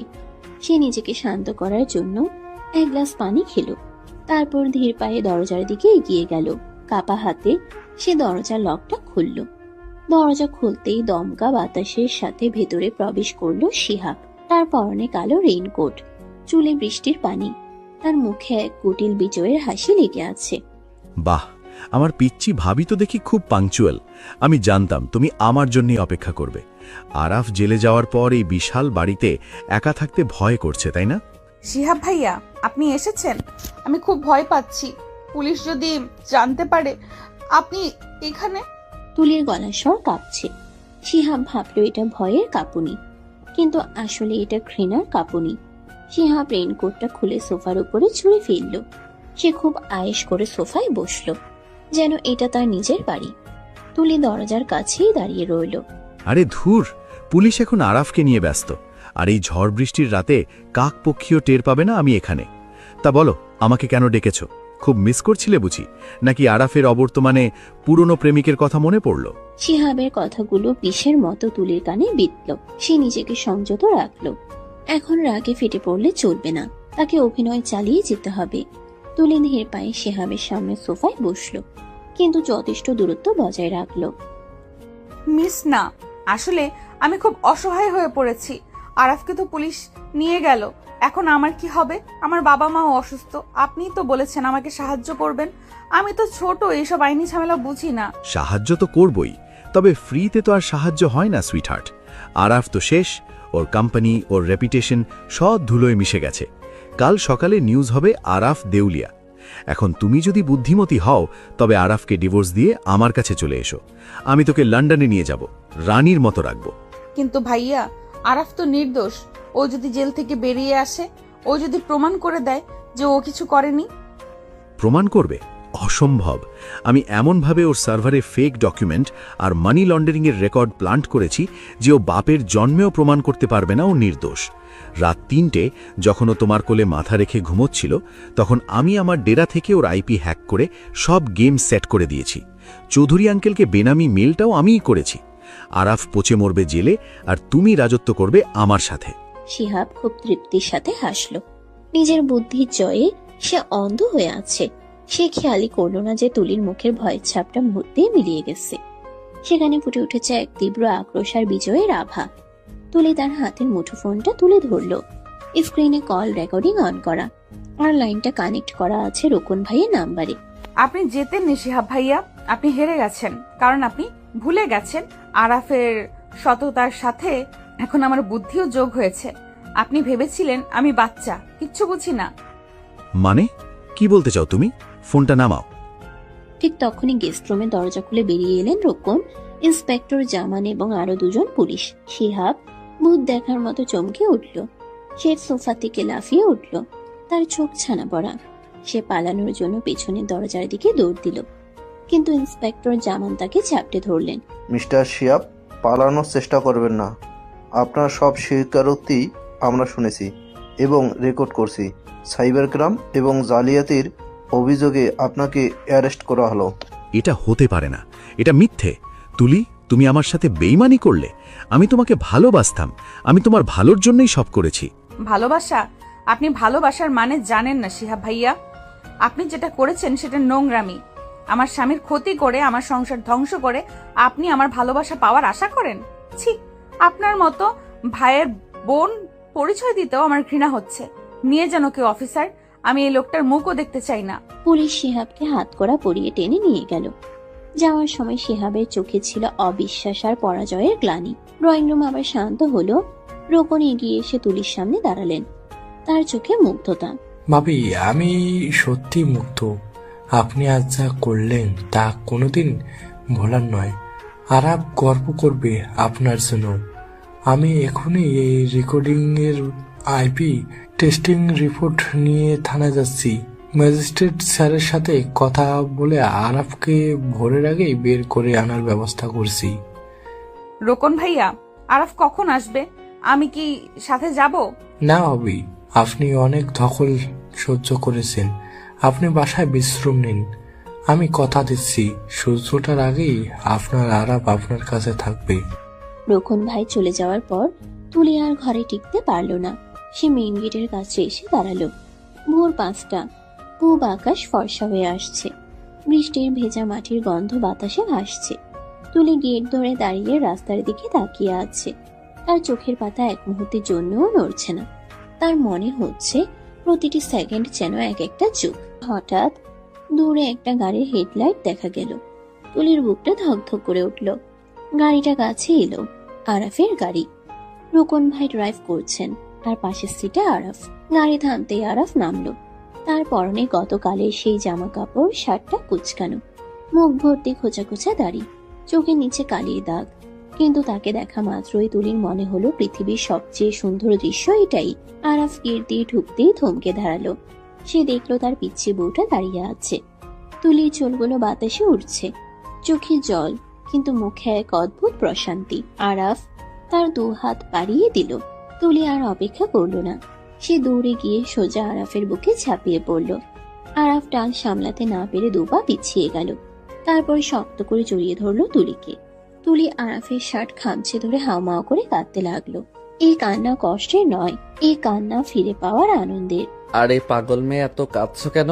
আমি তো ফিরে এসেছি, বলেছিলাম না আমি ফিরবো। আপনি জানেন না আমি কতটা ভয় পেয়ে গেছিলাম। আমার মনে হচ্ছিল আমি নিঃশ্বাস নিতে পারছি না। আপনি ছাড়া এই বাড়িটা, এই পৃথিবীটা আমার কাছে নরক মনে হচ্ছিল। বোকা মেয়ে, আমার নিঃশ্বাস তো তোমার কাছে জমা রেখে গিয়েছিলাম। আমি কি করে তোমাকে ছেড়ে থাকবো? আমি তো জানতাম আমার ঘরে এমন এক বাঘিনী আছে যে যমরাজকেও হার মানাতে পারে। বাড়ির ভেতর থেকে শায়লা বেগম, রহমান সাহেব এবং মীরা বেরিয়ে এলেন। শায়লা বেগম ছেলেকে জড়িয়ে ধরে কান্নায় ভেঙে পড়লেন। রহমান সাহেব ছেলের কাঁধে হাত রাখলেন। এক আবেগঘন পরিবেশ তৈরি হলো। তবে সবাই বুঝতে পারলো এখন আরাফ আর তুলির একান্ত সময় প্রয়োজন। মীরা সবাইকে ইশারা করে ভিতরে নিয়ে গেল। আরাফ তুলির হাত ধরল। রুমে চলো, আমার খুব বিশ্রাম দরকার, আর আমার বউয়ের হাতের 1 কাপ কফি দরকার। বেডরুমে ঢুকে আরাফ সোফায় গায়ে দিল। সে সত্যি খুব ক্লান্ত। গত 24 ঘন্টার মানসিক ধকল তাকে নিঃশেষ করে দিয়েছে। জেল হাজতের ওই নোংরা পরিবেশ, অনিশ্চয়তা সবকিছু মিলিয়ে সে বিধ্বস্ত। তুলি দরজা লক করে দিল। সে জানে এখন তার স্বামীকে সুস্থ করে তোলার দায়িত্ব তার। সে দ্রুত বাথরুমে গিয়ে গিজার অন করলো। তারপর আলমারি থেকে আরাফের তোয়ালে আর পরিষ্কার কাপড় বের করে রাখলো। তুলি এসে আরাফের পায়ের কাছে বসলো। সে খুব যত্ন করে আরাফের জুতো আর মোজা খুলে দিল। আরাফ বাধা দিতে চাইল। তুলি কি করছো? থাক, আমি খুলছি। একদম চুপ। আপনি এখন আমার পেশেন্ট। আমি যা বলবো তাই শুনবেন, কোনো কথা বলবেন না। তুলির এই অধিকার বোধ দেখে আরাফ মুচকি হাসলো। সে চুপ করে গেল। তুলি ওয়াশরুম থেকে গরম পানি আর তোয়ালে ভিজিয়ে নিয়ে এলো। সে পরম মমতায় আরাফের হাত মুখ মুছিয়ে দিল। আরাফ চোখ বন্ধ করে তুলির সেবা অনুভব করছিল। তার মনে হলো স্বর্গের সুখ হয়তো একেই বলে। তুলির নরম হাতের স্পর্শে তার সব ক্লান্তি যেন ধীরে ধীরে দূর হয়ে যাচ্ছে। তুমি জানো জেলে বসে আমি সারাক্ষণ কি ভাবছিলাম? কি ভাবছিলেন? ভাবছিলাম যদি আমি আর ফিরতে না পারি, যদি আমার পিচ্চি বউটাকে আর দেখতে না পাই। ওই অন্ধকার সেলে আমার দম বন্ধ হয়ে আসছিল, কিন্তু তারপর মনে হলো আমার বউ আমাকে এত সহজে ছাড়বে না। একদম না। আমি যমরাজকেও বলতাম আমার স্বামীকে ফেরত দাও। আপনি ফ্রেশ হয়ে নিন, আমি কফি নিয়ে আসছি। আরাফ শাওয়ার নিয়ে বের হলো। তুলি কফি আর স্যান্ডউইচ নিয়ে অপেক্ষা করছিল। আরাফ বিছানায় বসলো। তুলি নিজ হাতে তাকে খাইয়ে দিল। খাওয়ার পর আরাফ তুলিকে ইশারা করলো তার কাছে আসার জন্য। তুলি ট্রেটা সাইড টেবিলে রেখে আরাফের কাছে সরে এলো। আরাফ তুলিকে টেনে নিজের কোলের উপর বসালো। তুলি লজ্জায় কুকড়ে গেল, কিন্তু বাধা দিল না। আরাফ তার মুখটা তুলির কাঁধে গুজে দিল। আরাফের ভেজা চুলের পানি টপ টপ করে তুলির ঘাড়ে পড়ছে, যা তাকে শিহরিত করছে। Thank you. কেন? আমাকে বাঁচানোর জন্য, আমার সম্মান ফিরিয়ে দেওয়ার জন্য। তুমি জানো না তুলি, তুমি আমার জন্য কি করেছো। আমি ভাবতাম তুমি ছোট, তোমাকে আগলে রাখা আমার দায়িত্ব, কিন্তু আজ তুমি আমাকে আগলে রেখেছো। তুমি প্রমাণ করেছো তুমি শুধু আমার বউ নও, তুমি আমার পার্টনার। স্বামী স্ত্রী মানে তো এটাই, একজন হোঁচট খেলে অন্যজন ধরবে। আপনি আমার সিনিয়র হতে পারেন, কিন্তু বিপদে আমি আপনার ঢাল। আরাফ মুখ তুলে তুলির চোখের দিকে তাকালো। সেই চোখে এখন আর কোনো কৌতুক নেই, আছে শুধু গভীর ভালোবাসা আর কৃতজ্ঞতা। আরাফ তীর হাতে তুলির মুখের উপর থেকে অবাধ্য চুলগুলো সরিয়ে দিল। তার আঙ্গুলগুলো তুলির ঠোঁট স্পর্শ করলো। তুলি চোখ বন্ধ করে ফেলল। আমি তোমাকে খুব ভালোবাসি Tuli. I love you more than my life. আজ থেকে আর কোনো দূরত্ব নয়, আজ থেকে আমরা এক। আরাফা নিজেকে সংযত রাখতে পারল না। সে তুলির ঠোঁটে এঁকে দিল এক গভীর চুম্বন। এই চুম্বনে ছিল না কোনো তাড়াহুড়ো, ছিল এক দীর্ঘ অপেক্ষার অবসান। তুলির হাত দুটো আরাফের ভেজা চুল খামছে ধরল। সে নিজেকে সঁপে দিল আরাফের কাছে। আরাফ তাকে কোলে নিয়েই বিছানায় শুয়ে দিল। বাইরের ভোরের আলো তখনও পুরোপুরি ফোটেনি। ঘরের ভেতর নীল ডিম লাইটের মায়াবী আলো। আরাফ তুলির চোখের দিকে তাকিয়ে বলল, তুমি আমার সবটুকু জুড়ে আছো তুলি। তোমার এই ছোট ছোট হাত, এই মায়াবী চোখ, এই মিষ্টি হাসি, সব আমার। তুলি ফিসফিস করে বলল, আমি তো আপনারই, জন্ম জন্মান্তর আপনার। আরাফ ধীরে ধীরে তুলির কামিজের বোতামগুলো খুলতে শুরু করলো। তুলি লজ্জায় মুখ লুকালো আরাফের বুকে। আরাফ হাসলো। সে পরম মমতায় তার স্ত্রীকে আদর করতে লাগলো। আরাফের প্রতিটি স্পর্শে তুলির শরীর কেঁপে উঠছে। আরাফ তার গাল, গলা এবং ঘাড়ে ভালোবাসার চিহ্ন আঁকতে শুরু করলো। তাদের দুটি শরীর যখন এক হলো, তখন মনে হলো পৃথিবীর সব সুখই 4 দেয়ালের মাঝে বন্দী। তাদের নিঃশ্বাসের শব্দ, হৃদস্পন্দনের গতি আর ভালোবাসার উত্তাপ মিলেমিশে একাকার হয়ে গেল। দীর্ঘ বিরহ আর মানসিক চাপের পর এই মিলন তাদের সম্পর্ককে নিয়ে গেল এক নতুন উচ্চতায়। আরাফ প্রমাণ পেল তার এই পিচ্ছি বউটি শুধু বয়সে ছোট, কিন্তু ভালোবাসায় সে অনেক বড়। 1 বছর পর কক্সবাজারের সমুদ্র সৈকতের এক প্রাইভেট রিসর্ট। সন্ধ্যা নামছে, সমুদ্রের গর্জন শোনা যাচ্ছে। বিশাল ব্যালকনিতে ইজি চেয়ারে বসে আছে আরাফ। তার পরনে সাদা শীট, তার পরনে সাদা টি শার্ট আর শর্টস। তার কোলে মাথা রেখে শুয়ে আছে তুলি। তুলির পরনে একটা ঢিলে ঢালা নীল গাউন। তার শরীর এখন ভারী, সে 7 মাসের অন্তঃসত্ত্বা। সমুদ্রের বাতাস এসে তুলির চুলে বিলি কাটছে। আরাফ এক হাত দিয়ে তুলির চুলে হাত বুলিয়ে দিচ্ছে আর অন্য হাতটা আলতো করে রাখা তুলির স্ফীত পেটের উপর। শরীর খারাপ লাগছে না তো? ঠান্ডা লাগছে? ভেতরে যাবে? না, খুব ভালো লাগছে। সমুদ্র আমার খুব প্রিয়, আর সাথে যদি প্রিয় মানুষটা থাকে তাহলে তো কথাই নেই। আর আমাদের এই নতুন মেহমান, সে কি বলছে? লাথি দিচ্ছে নাকি? ও তো বাবার মতোই হয়েছে, সারাক্ষণ ছটফট করে, মনে হয় এখনই ফুটবল খেলতে নামবে। একটু আগে তো পেটে রীতিমতো ভূমিকম্প হচ্ছিল। বাবার মতো হলে তো ভালোই, স্ট্রং হবে। কিন্তু যদি মায়ের মতো হয়? মায়ের মতো হলে কি খারাপ? একদম না। যদি মেয়ে হয় আর সে যদি তোমার মতো দেখতে হয়, তোমার মতো চঞ্চল হয়, তাহলে আমি হব পৃথিবীর সবচেয়ে সুখী বাবা। আমি চাই একটা ছোট্ট তুলি আসুক আমাদের জীবনে, যে আমাকে বাবা বলে ডাকবে আর তোমাকে জ্বালাবে। আর যদি ছেলে হয়? তাহলে সে হবে তার মায়ের বডিগার্ড, যেমন আমি তোমার বডিগার্ড। তুলি আরাফের গালের খোঁচা খোঁচা দাড়িতে হাত বুলিয়ে দিল।